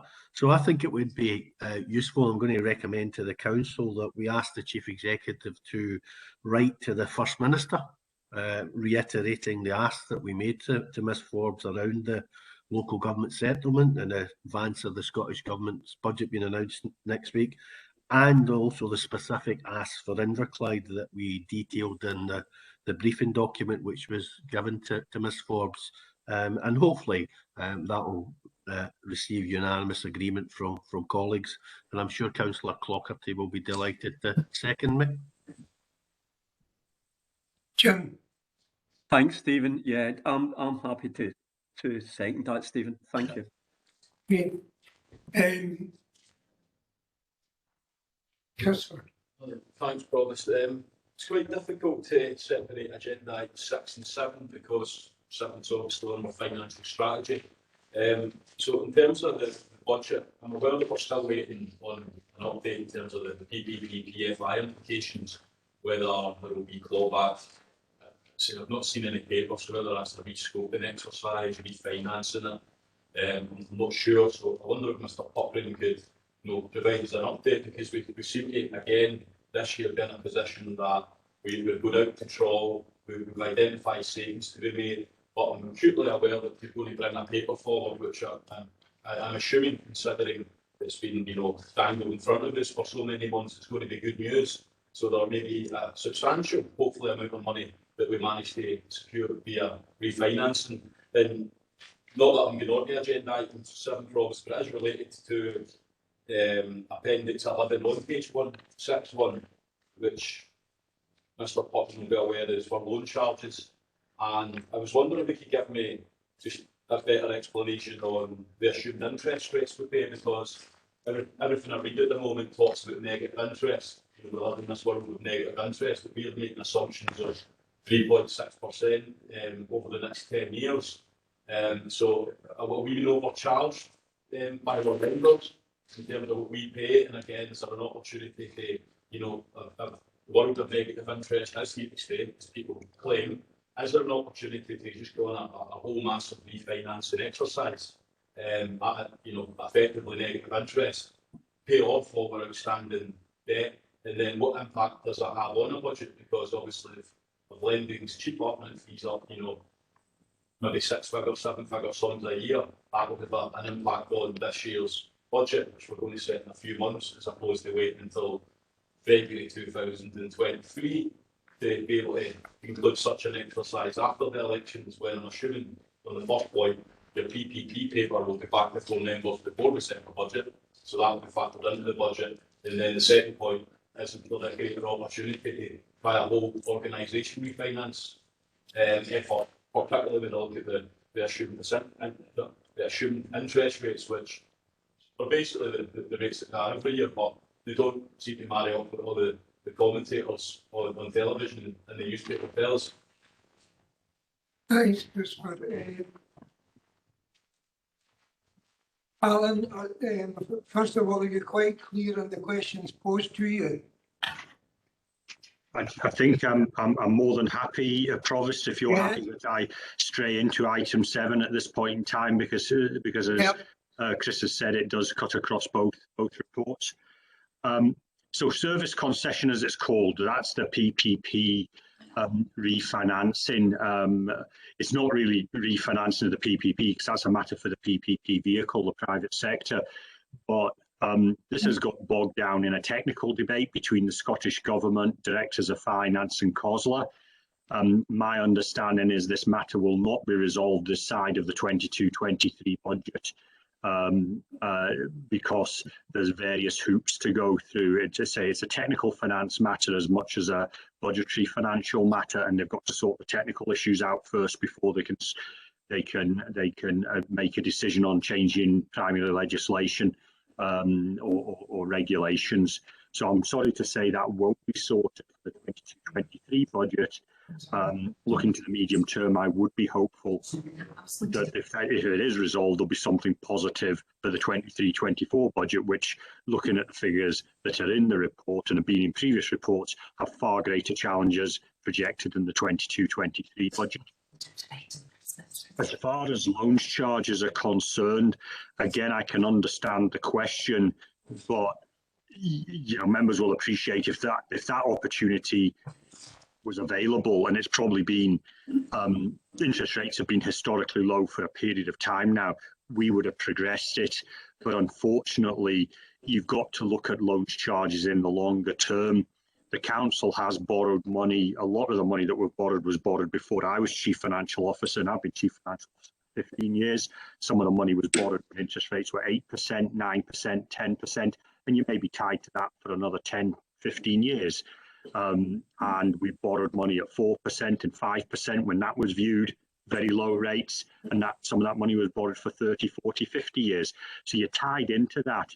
It's a bit like if you had that position in terms of a mortgage on your home and you tried to get out of it, there'd be a massive penalty to do that. So the sum you've got to do is whether the interest you will save is enough to pay the penalty. And of course, the people you've borrowed the money from are making exactly the same contribution, so you can be calculation, sorry, so you can be guaranteed that the penalty is not advantageous to the council. So in short, what I'm doing is waiting for the loans to expire, and then we're borrowing at the loans rate. But because our cash flow has been so good for the last 2-3 years, we've, in simple terms, not really borrowed anything meaningful for the last 3 years. So the council hasn't taken advantage of the very low interest rates. There's certainly no negative interest rates. The lowest I can borrow at for any meaningful period is about 1.8% or something. But I get the point that Councillor McElhenney's making regarding the interest rates are low. So absolutely look at it every month, every quarter. Another item on this report is the Treasury report. Members get updates every quarter or every half year, sorry, to get a strategy on loans charges and all these things, just to reassure you that these things are constantly being looked at. But in short, there's no opportunities at this point in time for the council which wouldn't involve a massive penalty that would have to be financed. Thank you, and that's a very detailed response to a detailed question. Are you happy with that? Yeah.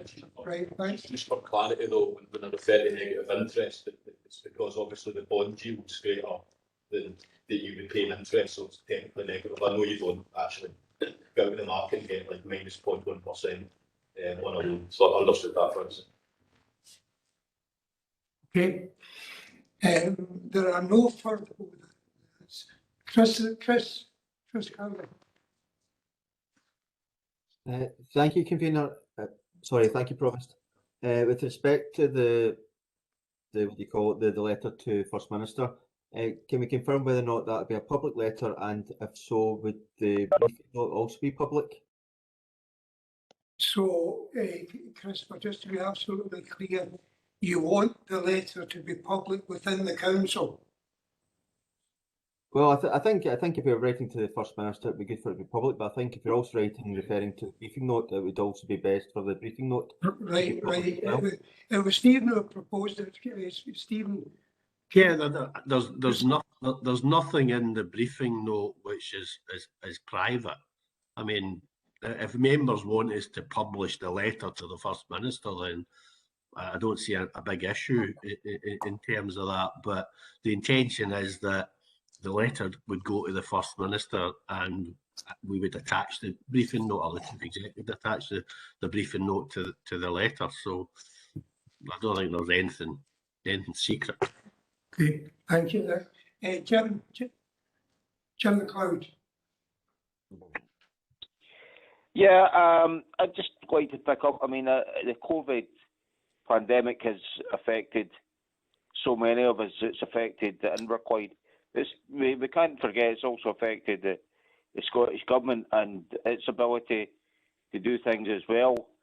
And at the end of the day, the Scottish Government have only limited borrowing powers, as we know. And as long as we remain within United Kingdom and a Westminster system that continues to hold the purse strings, then there's only so much we can do. Thanks. Thank you, Jim. Now, we have published here 8 recommendations, but there's proposed that we add another recommendation, which I presume would be 3.9. Sorry, is someone still queuing to speak?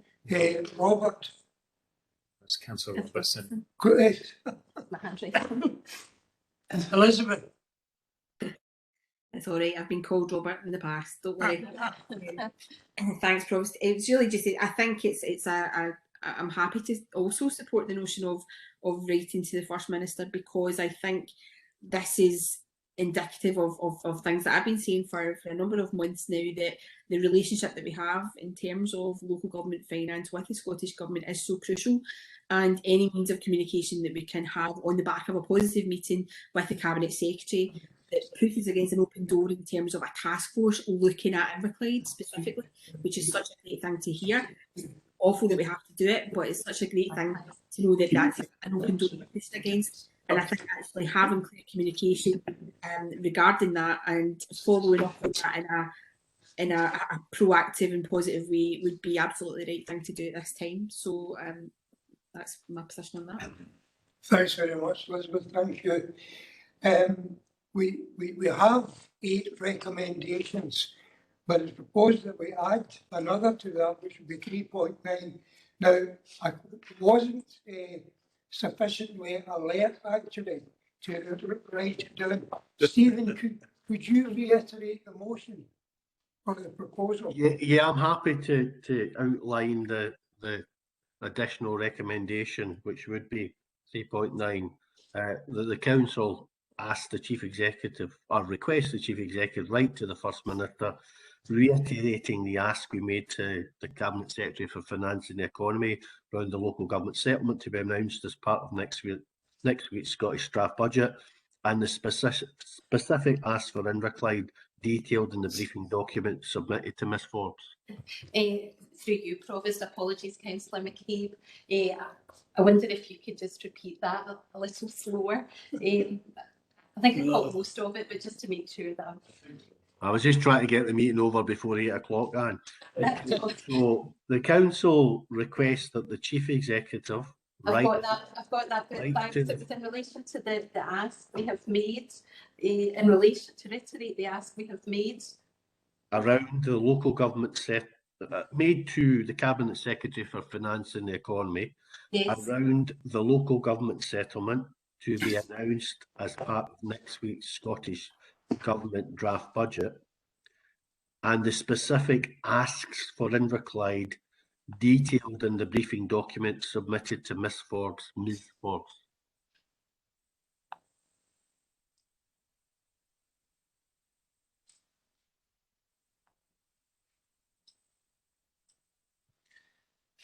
Okay, thank you very much.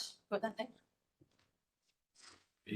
Right. The question is, do we agree with the recommendations? Agreed. Agreed. Agreed. Thank you.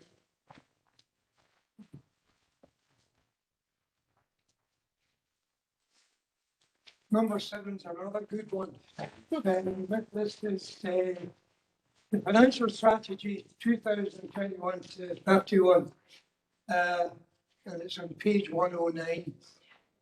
This financial strategy report provides us with a direction of travel. Any good we do through any services is dependent on good, sound finance. But why bother listening to me when we've got authority on the video screen? Alan. Thank you, Provost. Just a short recap for Council. This is a regular 6-month update which picks up the latest economic data and the UK government's autumn statement and latest information from the OBR. All models, all funding models, the risks, future pressures have been updated and considered by the corporate management team. In line with the request from the Council in March, I've reviewed all funding models and identified up to 3.9 million of potential write-backs to assist with the 2022-23 budget, and that's quoting the recommendations. There are other matters in the recommendations in relation to the funding models on which I'm happy to answer any questions. Thank you very much. Are there any questions? None in the chat? No. I'm sorry, Councillor Robertson. Councillor Robertson. Elizabeth. Thank you, Provost. It's me again. Yep. I'm looking at the recommendations, and obviously number 5 in the recommendations is that we provisionally allocate from general fund reserves an amount of £2 million for 23-24. And I just want to bring up something that I had heralded at the Members' Budget Working Group, that I'm not going to ask to be added to the recommendations at this point. I'm really just requesting that we remain open for discussion on this as we move forward, that we potentially look at some allocation of funding into 24-25, because the financial situation is as precarious as we move further into the next council term. And so I'm really just requesting not a change to recommendation, etc., but just more heralding again for further discussion as we move forward, that the door remain open for discussion about 2025. Right. Is this a possibility, Alan? Through you, Provost, clearly the word at the moment is a provisional allocation. Any sum would be one for the council to agree when it approves the 22-23 budget. So absolutely, members could agree a greater sum than this, a lesser sum than this. My professional advice would be members should allocate some sum to the 23-24 budget, given the planned use of £4 million worth of reserves in 22-23. So there's a gradual reduction in the reliance on reserves, not a cliff edge. Okay, thank you. That's all. Elizabeth, does that make you happy? The door is open, Provost. Thank you. Right. Okay. Do we agree with the recommendations? Agreed.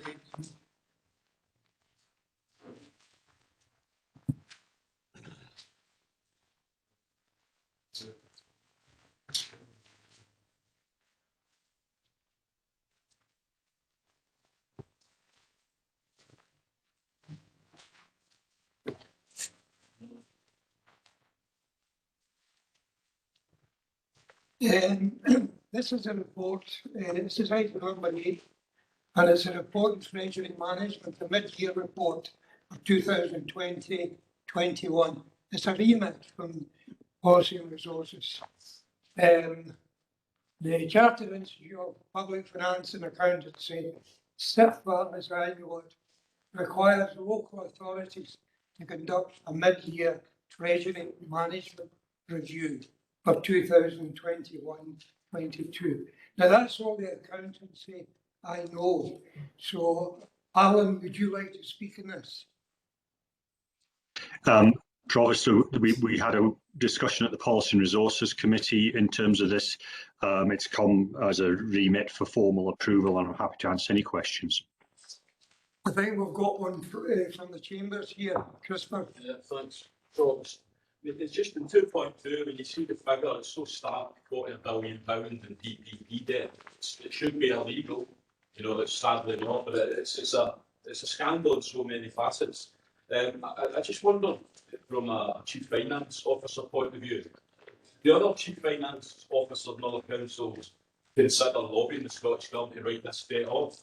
Because whether it would be asking the UK Government to help fund it, or whether it would be using, you know, the extra £7.8 billion of the consequences that came to the Scottish Government, it's surely within their gift. And you think of the fund that was announced at this council, which would no benefit from because it's for new schools.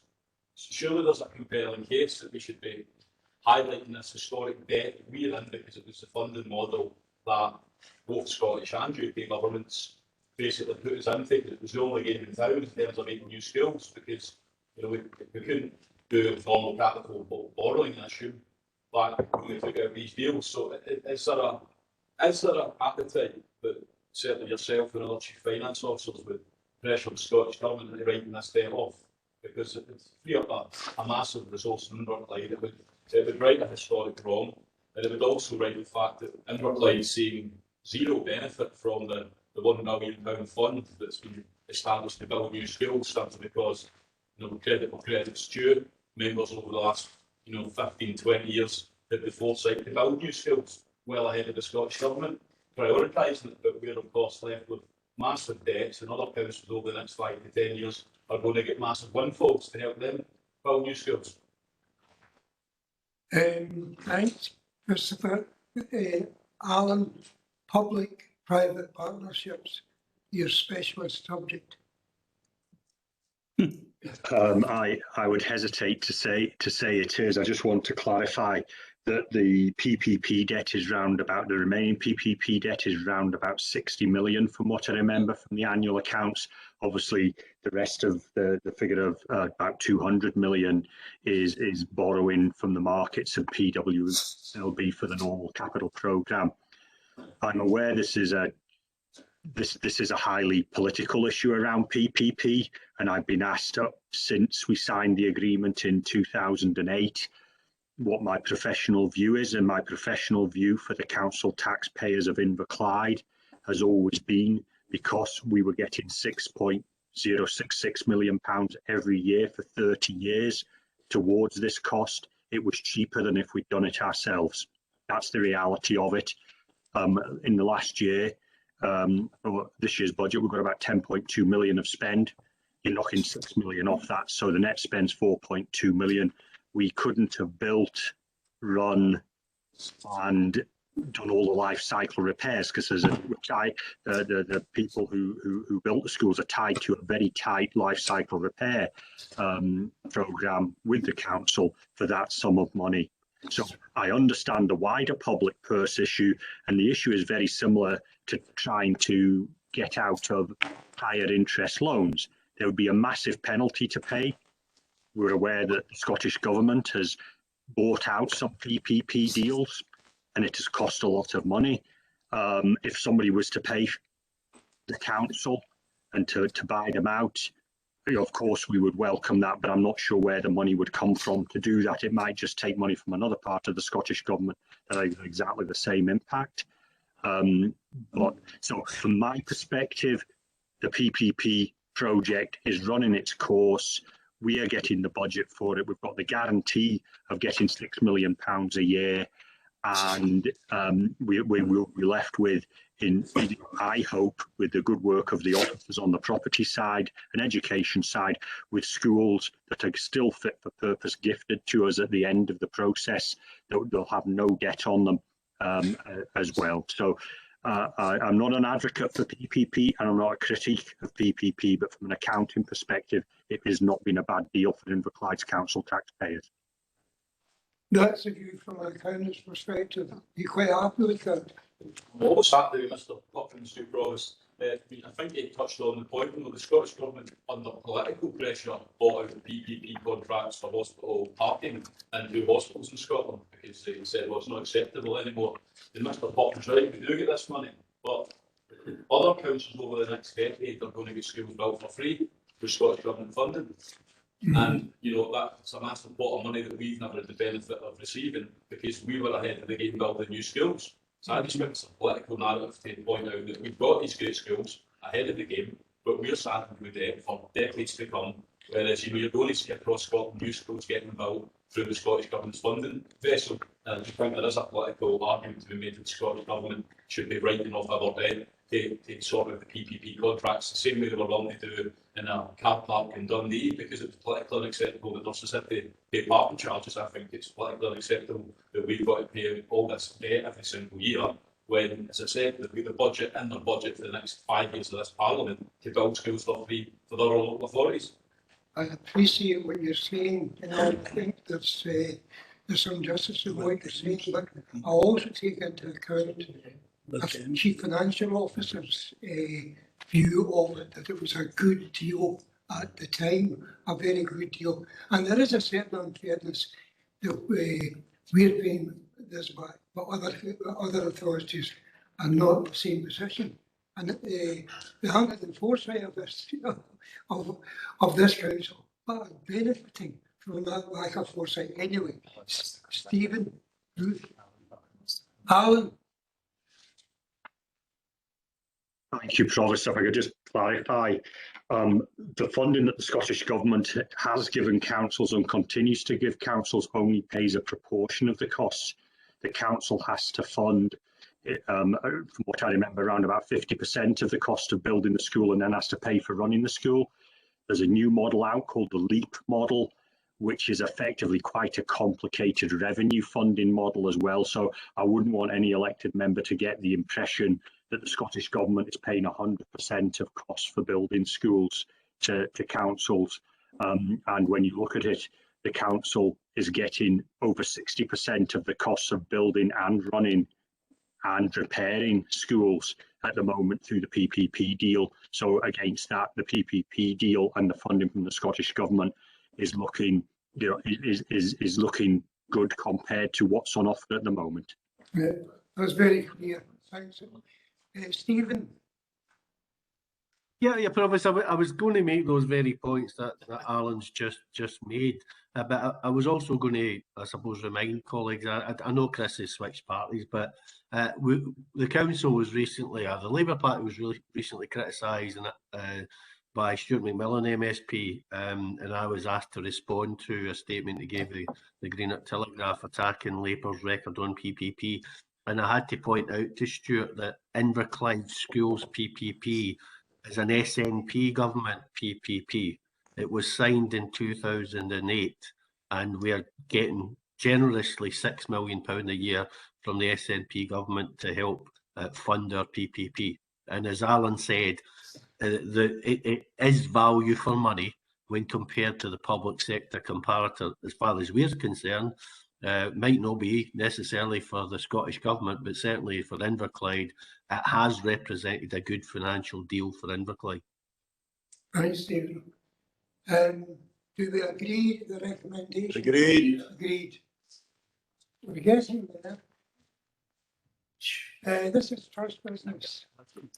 Agenda item number 9, the Watt Institution Collections Policy and its agreement from the Education and Communities Committee. You've all read the document that summarised to meet the requirements of the Arts Council of England accreditation scheme, we must register their approval. Agreed. Agreed? Yep. Agreed. Provost. That's 5 Liz. Yeah, Provost.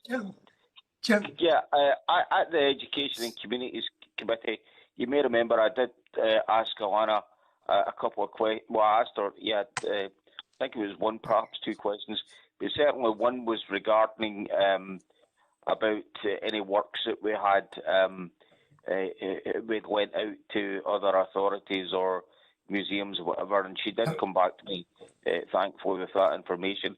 I think Inverclyde's got 2 pieces of work at the moment which are out on loan. But I just wondered if you'll bear with me, it's maybe not the right time to raise this, but I was reading back in the archives in 20-odd years ago. I remember the Reverend Andrew McLean making a bid for the Stanley Spencer, some of his paintings coming to Inverclyde. Now, I know at that time he certainly made it for Port Glasgow. I think I would love it to come to Port Glasgow, but it was maybe a bit over ambitious for Port Glasgow. But I just wondered if I could throw it into the melting pot for consideration for maybe something for McLean or for what institute, should I say, to perhaps give some thought to try to bring some of the Spencer paintings to Inverclyde. I think what an asset that would be, and what a magnet it would be to bring people here to see them. Yes, I do remember that, Jim. You raising that issue. I wonder, Ruth, can you comment on that? Through you, Provost, I don't have the exact detail from memory. I think there's an issue with the Stanley Spencer ownership and the difficulties in bringing it up to Inverclyde, and also with the display and the conditions around the display. But I can ask that question of Alana again. Thanks very much. Sorry, I don't think I raised the issue at the last meeting regarding the Spencer Tracy, sorry, the Spencer paintings. It was more about what was out on loan. It certainly would be very good if we could look into it, see if it would be possible. Thanks. Jim, just to say, you probably know this already, but there's a hidden treasure trove in that museum. A lot of items and haven't received the light of day for maybe a year at a time. And the president, I don't know if I'm correct in calling the archivist or the curator, he intends to revolve the exhibitions much more frequently than was done in the past. Robert? I probably want to keep it very longer than I have to, but I remember when Jim was talking about it, and it was Maxie Hill who was the councillor in Port Glasgow at the time, and we did contact the Museum of London, I think it's the National War Museum, and they told us to get stuff quite frankly. They just did no way we were going to do it, and we were talking about maybe even hieroglyphics or something, you know, some sort of laser show with them, and that was, it never got nowhere because the National Museum just wouldn't do it. Right, so there are difficulties even in the museum world. It's competent. The trustees. John? Thank you, Provost. As trustees, should we possibly be slightly more proactive in looking for the likes of records and artefacts from many of the companies that we have locally? I noticed that if we are looking for records on many of the local companies, we have to go up to Glasgow University, who have a comprehensive record. We can go through the likes of former companies that were here, the likes of the Clyde pilots with many of the electronics industry and even sugar refineries. And many of the records we're looking for are either in Glasgow. Should they not really be in the Watt Institute? And also when it comes to the likes of, say, the Custom House, where did all the records of the Custom House go? Did they go to Glasgow? Did they go to Liverpool? Or do we have any here in Inverclyde? The other one you could also say is the likes of sports clubs, former sports clubs. For example, the likes of Gourock Juniors. If we are looking for any information on that, sadly, it seems to be lacking. So should we not be proactive that when a company either folds, that at least we have access to some of the records or artefacts? John, I do think I'm taking on board all of your comments there, but like everyone else, like members, including myself, we're straying somewhat from the report and from the recommendations. Yeah. I know that happens, you know. I do all the time. I pick myself up later on, but not sufficiently, you know. But can we have a look at the recommendation now? Agreed. Agreed? Agreed. Right.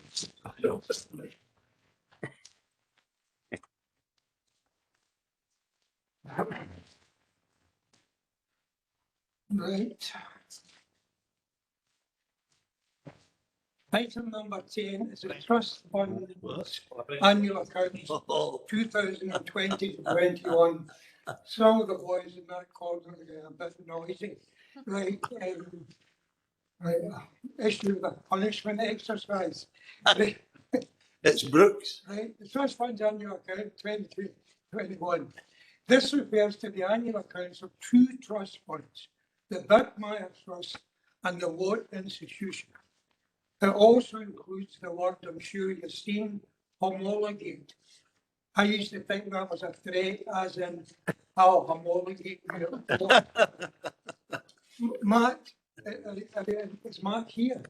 Is Matt with us? Matt? Provost, it'll be myself, Provost. Okay, thank you. Thanks, Alan.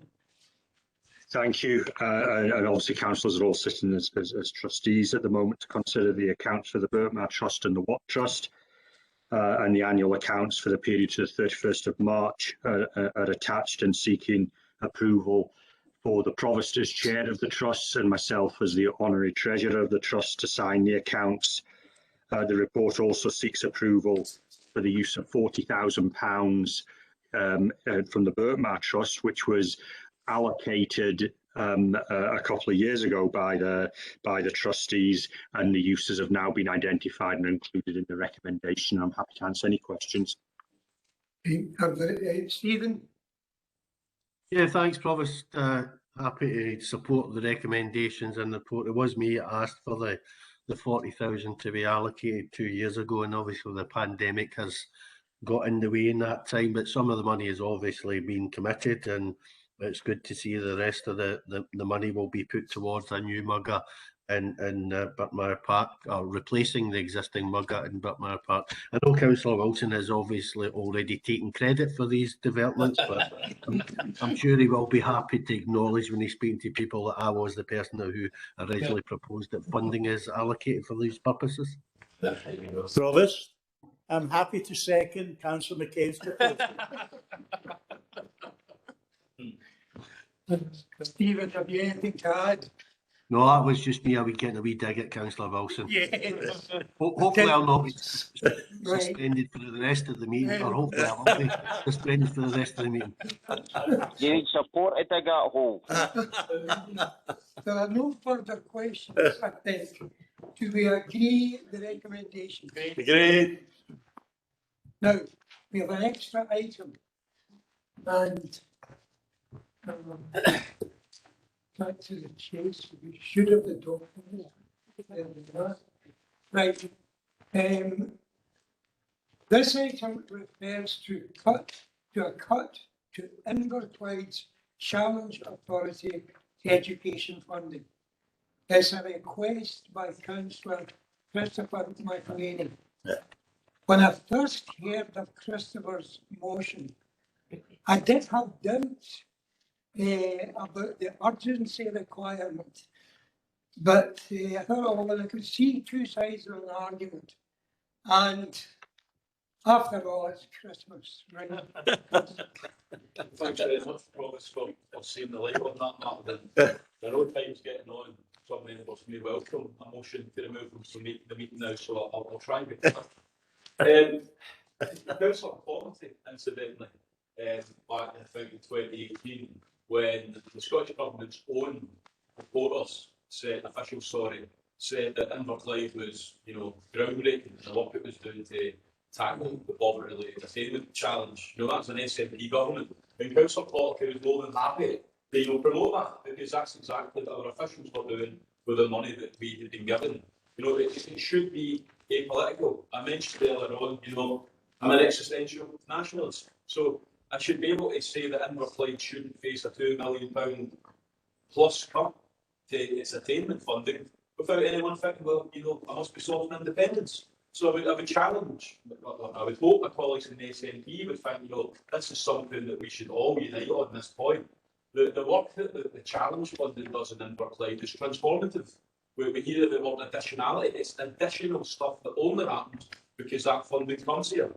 Now, I have absolutely no issue if the Scottish Government want to give other local authorities money so that they can better tackle the poverty-related attainment gap in their authorities.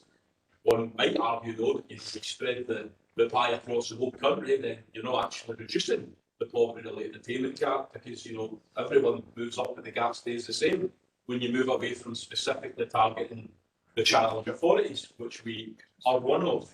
And I think this decision is wrong.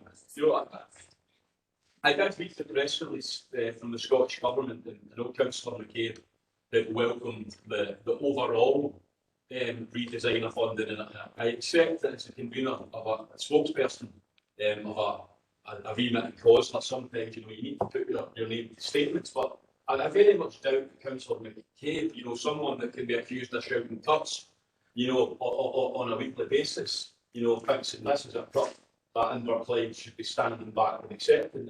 And I know that he did, put his name in the Scottish Government's press release, or I should say that the COSLA officials put his name to it. But I would hope that even though he accepts that, deprivation should be tackled in local authorities, it shouldn't be at the expense of cutting funding to Inverclyde.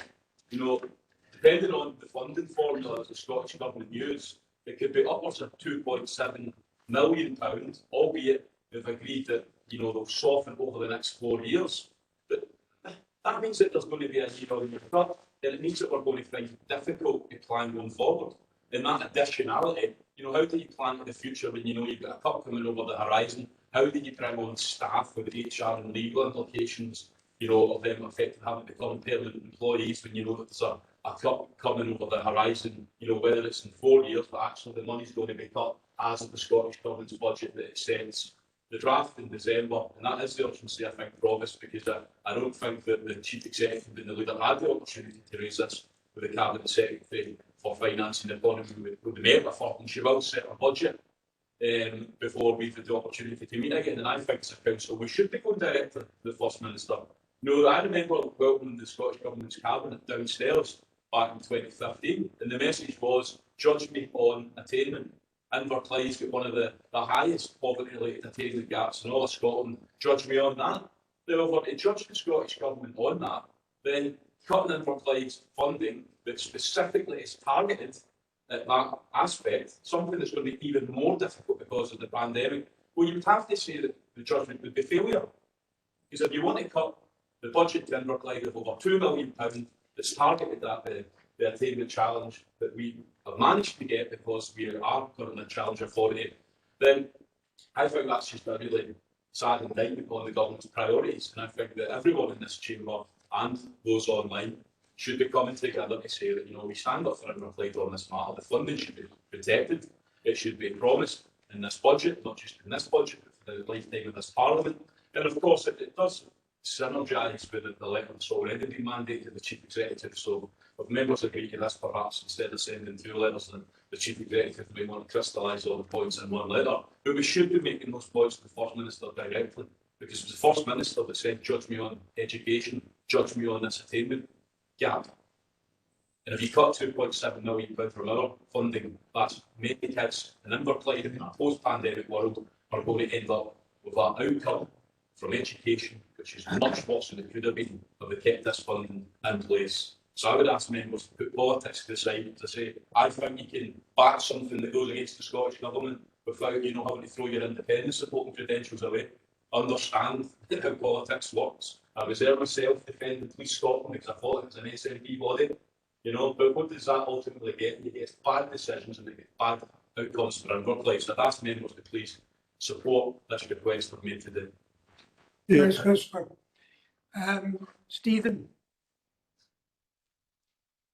Yeah, thanks, Provost. Maybe make a few comments on the members' request. Firstly, I have to say it makes a very pleasant change to hear Councillor McElhenney attack the Scottish Government for cutting funding to Inverclyde. Year after year, when he was part of the SNP group, was one of the first, I think Stuart McMillan beat him to it a few years, but was one of the first to welcome the Scottish Government's budgets, despite the fact year after year it cut funding for core council services, including education. So how times have changed when you're no longer part of the ruling party. You can feel free to have a go at the ruling party, and Christopher certainly has been taking plenty of opportunities to do that recently. Turning specifically to the attainment challenge funding, I have to say, Provost, I've been a bit of a broken record over the years about the attainment challenge funding and reminding members that where did the money come from in the first place?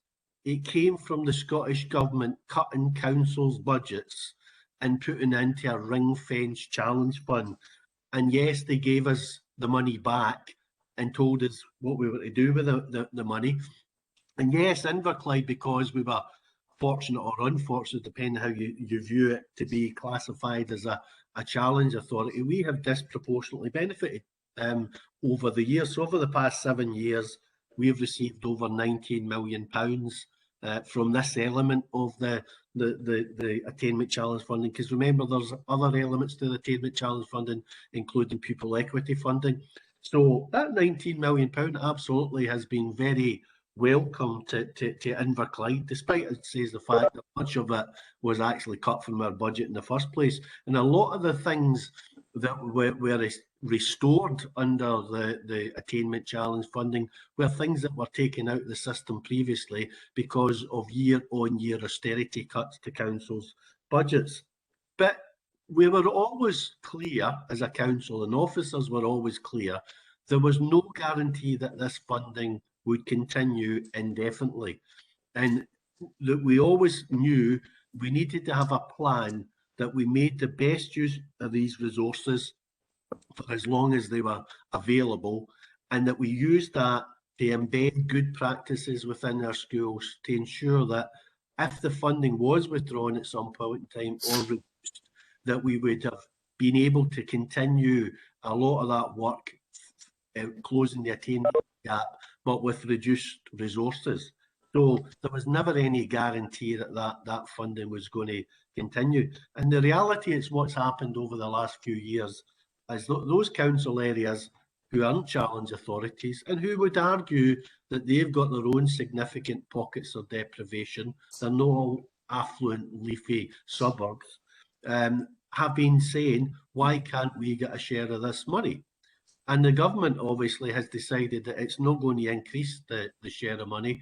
And therefore, when the current Attainment Challenge Fund programme came to an end, those councils obviously said, we want a share of that £43 million. And there are 23 non-challenge authorities and 9 challenge authorities. So the reality at the end of the day, that the councils who are non-challenge authorities have a majority within COSLA who were basically deciding with the Scottish Government how the funding was going to be allocated. Those of us who are challenge authorities obviously argued that we shouldn't face the cliff edge of the money being cut overnight. And that's why there was an agreement reached with all the other councils that the reduced funding would take place over 4 years. So that means that over the next 4 years, we'll get around £6.7 million. If the cut had been implemented in year 1, we would have been down to 2.4 million. Now, the reality is, yes, that is a significant cut in our funding, £7.2 million over the next 4 years. It's not good news, it's not great news. We would far rather have that resource than Inverclyde. But the reality is, unless the Scottish Government does increase the funding for all councils, then that's the position, unfortunately, we're going to have to live with. Now, if they were to increase the funding for all councils, they need to find £43 million from somewhere. What would they cut to find that £43 million? I don't know. Maybe Christopher doesn't care about that, but that's the reality of it. But to me, what this highlights, once again, is that the system of local government finance in this country is broken. And we need a long-term sustainable funding settlement for local government. And we need a system of local taxation which allows councils to make their own decisions about what are the priorities for their community, not for the Scottish Government to be making those decisions. I had to laugh today when I heard the First Minister First Minister's questions complaining about the Westminster Government meddling in Scottish decisions around roads and transportation and saying, just give us the money and let us get on with it. There is no more centralising government in Western Europe than this SNP-led government. They like to dictate to local councils how they should spend their money. But I have to say, in response to Christopher, to be perfectly blunt about it, you have acquiesced in your time as a local councillor in Inverclyde with that strategy in the Scottish Government that they will increasingly ring-fence the funding to councils, and they will cut the core funding at the same time. And you have acquiesced with a policy of imposing council tax freezes and council tax caps, which again have stripped huge amounts of funding out of local government to the detriment of local including education services. Okay.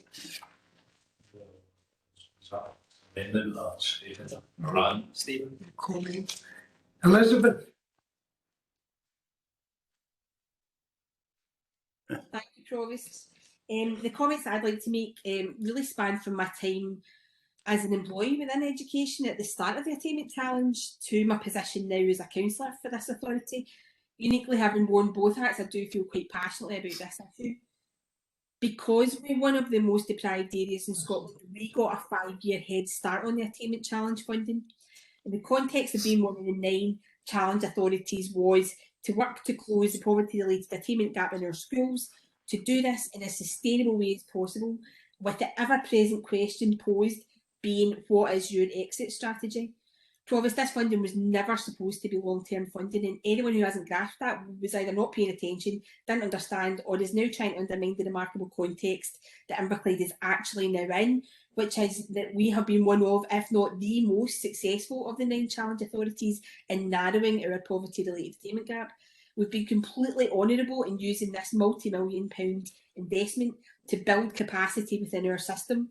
By doing that, what I mean is skilling up our teachers, investing in resources and supporting change in practice and approach, all of which are with us in abundance here in Inverclyde and are here to stay, regardless of any additional funding being available at all. And it kind of also maybe undermines our education staff and our senior officers who've been so mindful of the context that they were set with this funding and have used it sustainably as it was intended. The Scottish Government's decision is not a shock. This was never intended to be permanent funding, and anybody from any other authority who believes as if it wasn't perhaps doing the right thing. The Scottish Government's decision takes a wrecking ball to nothing because of the way we've chosen to behave and plan regarding the stewardship of a challenge fund. Most of what we have invested in does not require money to continue. So any sort of seeking to create a narrative that all will be swept away by this shock decision is unnecessarily harmful to our children and their parents. It's demoralising to our staff who have put in a total shift with the attainment challenge, and it completely misses the honourable behaviour of our senior managers in the use of this temporary funding. COSLA have already negotiated a phase of the funding, and that helps us to continue to plan and steward well as we now look at the elements of our provision that do require ongoing funding to maintain, and therefore prioritise those going forward. And Provost, I would urge us all to get behind that plan of action. I would also ask members to celebrate the success of the attainment challenge in Inverclyde and encourage the Scottish Government to point our 31 sister authorities to our work as an example of best practice, sustainable best practice at that, in the use of a temporary challenge fund. Given all that matter, Provost, in light of work planned, the task force that we've spoken about earlier, and ongoing discussions with the Scottish Government about non-ring-fenced overall funding and the case for additional support for Inverclyde, I would like to propose that we note this member's request and take no action. Yeah. Councillor Robertson, I wondered if you could just clarify your last comment. I think I've noted you said you would like the council members to was it ignore this request, this request, and take no action. Note the report. Elizabeth, are you hearing us? It was to note. To note. To note the report and take no action. Is that correct? That's what she said. That's what she said. Yeah. I think she was. Sorry, I've got connection issues again. I think. Connection's terrible. No, we're only hearing it's praise. I think I've got it. Got it? Right. So. And can I just clarify, Councillor Robertson, is that then an amendment to the request? Yes. Yes. Thank you. Yeah, an amendment and a motion. Well, it's a request. Good. Sum that up briefly, please. No.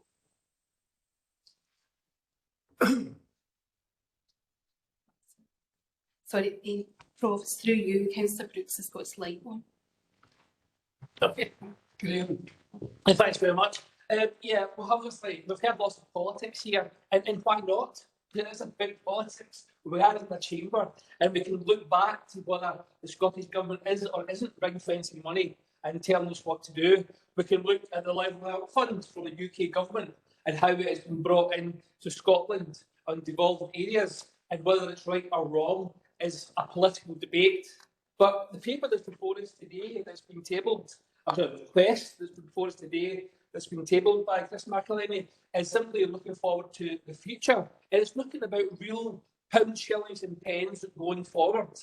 And for that reason, and I hope the Telegraph have left the call, so I don't want Douglas Ross to know, but I would like to support this request going forward, that we need to ask the Scottish Government to rethink how the authority the Challenge Authority Fund is cut up. Now, we have got money coming from the UK Government, as I said, through the Levelling Up Fund, and it's been targeted and where it's needed. And surely, if nothing else, we want to ensure that from a political perspective, if we take taxpayers' money out of their pocket, we want to ensure that it's delivered to the best place. And in this case, This Inverclyde Challenge Group Authority Education Fund has done that in the past. And both Stephen and Elizabeth have said of the quality. And of course, we support the officers of what they've done. We recognise the good work that has happened. But this paper is about the future, not about the past. So for that reason, I'll support Chris in the paper before us, and I hope that we can write a letter to Scotland's First Minister to ask her to rethink. Here. Nobody else? No. Okay. I'm going to ask to sum up. Yeah. Thanks very much, Provost.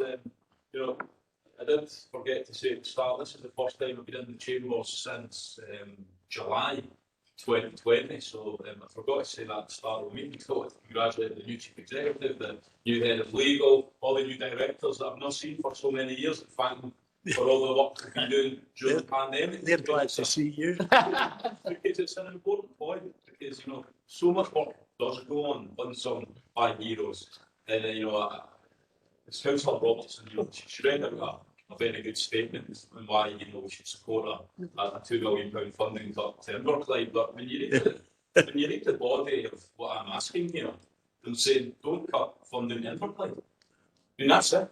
That is it in a nutshell. Don't cut funding to Inverclyde. And I remember many years ago, when I wore a different political hat in the SNP group, and I was leader, would make motions, and Councillor McCabe would move an amendment to note the report. Councillor Nelson would always tell me that was a very weak strategy. But it seems that we seem to learn from each other in Inverclyde. So, I mean, to note a report, it is weak. You know, it's about saying, well, we don't agree with you, but we're not willing to put that down in writing, because we know that if you go out onto the street there, every single punter's going to think that you must be barking mad if you want to facilitate over £2 million of cuts to Inverclyde. And that's all this says here. It doesn't even mention Challenge London in the last paragraph. It mentions our overall attainment challenge funding. And something's happened over the last 18 months that's put a torpedo through a lot of the work that we've carried out called a global pandemic. And children living in deprived households have disproportionately been impacted upon. You know, at the start of the pandemic, some politicians argued that deprivation wasn't a factor in Inverclyde. And I think it's a fait accompli. We can all agree now that deprivation's made Inverclyde suffer harder than almost every other authority in Scotland. Certainly, no one suffered harder than us. And that's going to have a material impact on the ability of our young people to attain in educational settings over the next decade, even longer. So if you think, oh, well, don't worry, everybody knew that London was going to be cut at some point. For goodness sake, don't cut it when you're still in the middle of a pandemic. That must be one of the most stupid political decisions imaginable. We need resources now more than we've ever needed resources. So I would plead with every member on this council, put the giants aside, put the party politics aside, let's send a letter to the First Minister by our Chief Executive with cross-party unanimous support, not play politics. Thanks, Provost. Chris Cudley. Provost. Hello. Provost. Chris, I cannot accept your contribution because the summing up, the summation is now complete. Okay? Through you, Provost, Councillor McCabe has put a message in the chat function pointing out that it's a request, a member's request, and not a motion, which obviously is quite correct. But in order to resolve matters, I propose to put the request to members and also to put the alternative position, which is Councillor Robertson's amendment, unless any member has any difficulty with that procedure.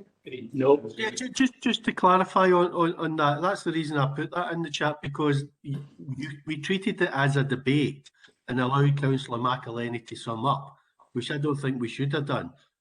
And that now precludes other members who want to comment. I think in the interest of fairness, it is a request, and if other members wish to comment, then Provost, through you, I would say it would be appropriate for any other members to come in. I was just trying to sort of suggest a method that would resolve the matter. But Provost. Okay,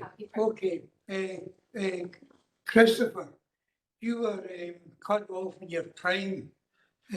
Resume. Quickly. Thank you, Provost. I agree with a lot with what Chris McElhinney is saying here today. Which you'd be surprised to find, because since we're in the same party for the last, what they call it, number of years. But I think we've agreed earlier in the meeting to what they call it, and to actually send a letter to the Scottish Government saying why we need special cases in Inverclyde. I think we need to take this debate here, and I think that's why we're saying to note this debate. I think it is an important point. We have got an agreement through COSLA that the funding is going to be not going to fall down as a cliff face. It's going to diminish over the next 4 or 5 years. But I think it is important that we're making the case for what they call Inverclyde getting special case, that we make the case as in the whole through what they call the task force, and we don't start making the case in different parts. So I think it's important we bring all this to the table when we're looking at this task force for possibly for additional funding, that we actually look at this thing, as I say, in the whole, and we don't say, well, this bit we need to make a case for, and that bit we need to make a case for. We need to make a case for Inverclyde and bring all the arguments to the table on one point. So that's why I think it's important that the letter goes to the Scottish Government and also goes to the First Minister. And I think it's important that we bring these comments, the important comments here, to that task force, but don't necessarily send a separate letter. Thanks, Christopher. But quite often the allocation of central government money is in different parts and is ring-fenced and earmarked for certain parts. Will we go to the vote? Go to a vote. Right. Yeah, Provost. Oh. Can I comment, please? Yes, you can. Yeah, thanks. It's much on the same line as my colleague Chris Curley has just said there. I mean, I think it's unfortunate, that we are seeing money being reduced, but as been said, we've known since 2015 what the agreement was regarding the funding, and certainly in my time, I mean, Chris McElhinney's been on the Education and Communities Committee over all that time. I can't remember him commenting about any future reductions, whether at committee or indeed within the SNP council group over the years on this one. So I'm a wee bit surprised that I can understand. Yeah, we do try to keep secure the funding that we've got, but I think a case is there that we are making a case that Inverclyde is treated as a special case because of the deprivation levels we're at, and I think a task force is the best way to do that. Thank you, Jim. Is that it? Tommy? Oh. Tommy? Yes, thank you, Provost. I agree with Councillor McCabe's comments from earlier. PEF attainment money is basically recycled money, which is we've given with one hand and taken away with another, or vice versa. But as far as I'm concerned, and my take on this is a cut to Inverclyde Council's funding. We can dress up any way we like, and I'm particularly disappointed to hear Councillor Robertson try to divert the focus away from that. But for me, it's a cut to Inverclyde Council's funding. It's a cut to education funding. It's going to have an impact, and I would support Councillor McElhinney's motion here. Thank you, Tommy. Now, there are no further questions as far as I can see, so we'll proceed to a vote, and I think Anne will take charge. Okay, thank you, Provost. So the request is Councillor McElhinney's request is set out in the Appendix 1 to the brief report, and the amendment to that is Councillor Robertson's amendment, which is to note the request and take no action. I'll ask each member how they wish to vote. Councillor Arfeld, the request or the amendment? Anne, apologies. Can you repeat your summary? I didn't hear it. Oh, yes, Councillor Arfeld. So the request is Councillor Chris McElhinney's request as set out in Appendix 1 to the brief report. And the amendment is Councillor Robertson's amendment, which is to note the request and to take no action. Do you support the request or the amendment? The request. Provost? Request. Councillor Brooks? Request. Councillor Clougherty? Agree to note the Amendment. paper. So, sorry, Councillor Clougherty, was that the amendment? Yeah, agree to note. Agreed, thank you. Councillor Crowther? Amendment. Councillor Curley? Amendment. Councillor Dorian? Councillor Dorian? Yeah, I'll come back to Councillor Dorian. Councillor Jackson? I support Councillor McElhinney's request. Thank you. Councillor MacLeod, the request or the amendment? Amendment. Thank you. Councillor McCabe? Amendment. Councillor McCormick? Amendment. Thank you. Councillor Chris McElhinney? Request. Councillor Jim McElhinney? Request. Councillor Mackenzie? Amendment. Councillor McVeigh? Councillor McVeigh? I think you're on Sorry, mute. I Councillor- support the request of Councillor McElhinney. Thank you. Councillor Moran? Amendment. I support the request. Was that Councillor Moran? Amendment. Councillor McVeigh. Thank you. Councillor Nelson? Amendment, not the report. Thank you. Councillor Quinn? Request.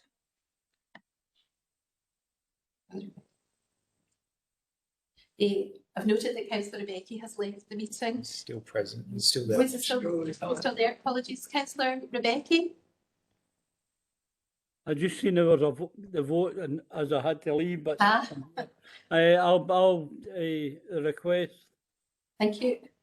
Councillor Robertson? Amendment. Thank you. Councillor Wilson? Request. Thank you. And Councillor Dorian again. Councillor Dorian, can you hear me? It's cut the 10-inch. 10-inch. I don't think you said it. No. It's gone. I'll just continue then without Councillor Dorian.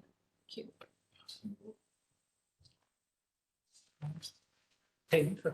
10. I make it 10-inch.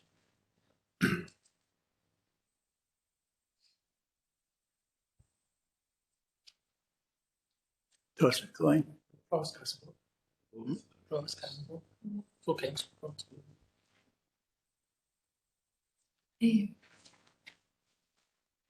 Have we lost connection to Councillor Dorian?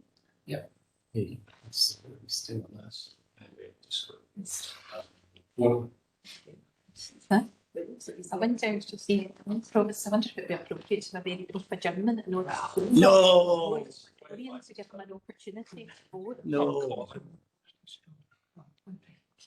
Promise, could Councillor Wilson stop saying "oh no" all the time because he's desperate to leave? I don't know. Provost, with all due respect, Councillor Donny appears to still be online, so the protocol isn't required. Try and contact me. I'll try and contact me. Oh. Provost, I think it would be appropriate in terms of the hybrid protocol. It's appropriate to adjourn briefly at your discretion. Contact Councillor Dorian. Do you want me to phone him?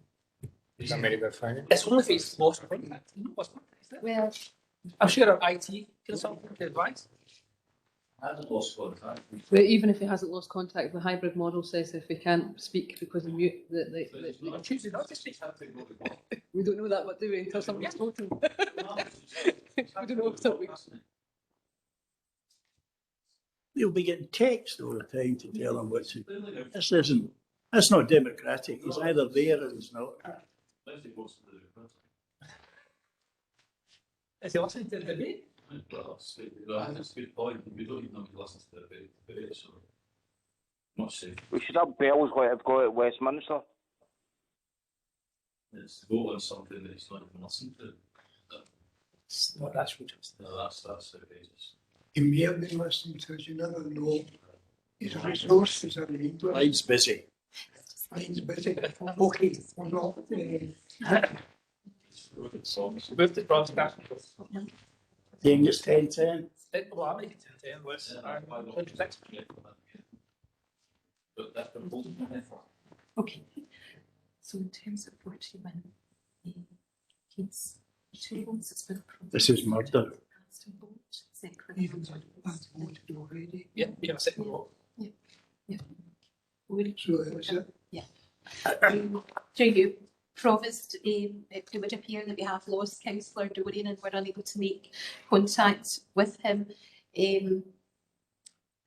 Provost, you'll be aware that in terms of Standing Order 41, in the case of, in relation to deliberative vote, in the case of an equality of votes, the Provost shall have the casting vote, except where the matter relates to the appointment of a member, which is not the case. Provost, can we actually read out how people have voted? Because I'm looking for clarity in terms of the voting, because I had noted 11 for the amendment. Now, I might be wrong, but I'd noted 11 for the amendment. So can we just have clarity on how people have voted? I think it's distinct. Yes, certainly. So I've noted for the amendment, I've noted Councillor Clogherty, Councillor Crowther, Councillor Curley, Councillor MacLeod, Councillor McCabe, Councillor McCormick, Councillor Mackenzie, Councillor Moran, Councillor Murphy's not here, Councillor Nelson, and Councillor Robertson. Yep. 5, 6, 7, 8, 9, 10. So I make that 10. Yeah, it's 10 each. And for the request,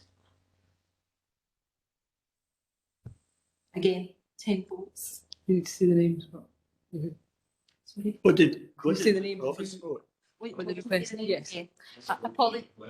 Apologies, I should read out the names who have voted for the request. That was Councillors Alfeld, Brennan, Brooks, Jackson, Chris McElhenney, Jim McElhenney, McVeigh, Quinn, Rebecca, and Wilson. So Provost. Provost is Provost, Councillor Moran, I don't want to confuse matters, but Councillor Dolan just after phoning me there.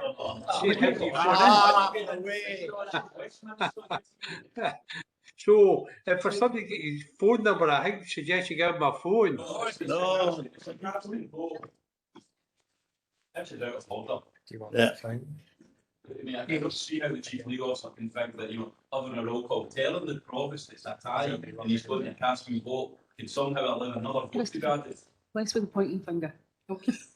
With all due respect to you, Councillor McElhenney, the Provost doesn't need to cast his vote in the same way as he cast his first vote.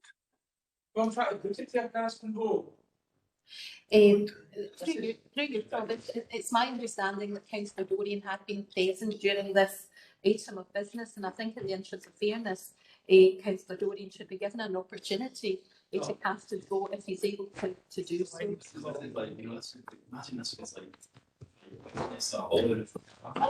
Well, This is being taken a chair to box away to go on the phone. Who's phoning him? Is Stephen phoning him to change his vote, or is it Jerry Dorian? it should really just be to phone Councillor Dorian No, to make contact. Provost, I thought we made every attempt to contact Councillor Dorian, we couldn't get it, so the protocol says we move on. It does.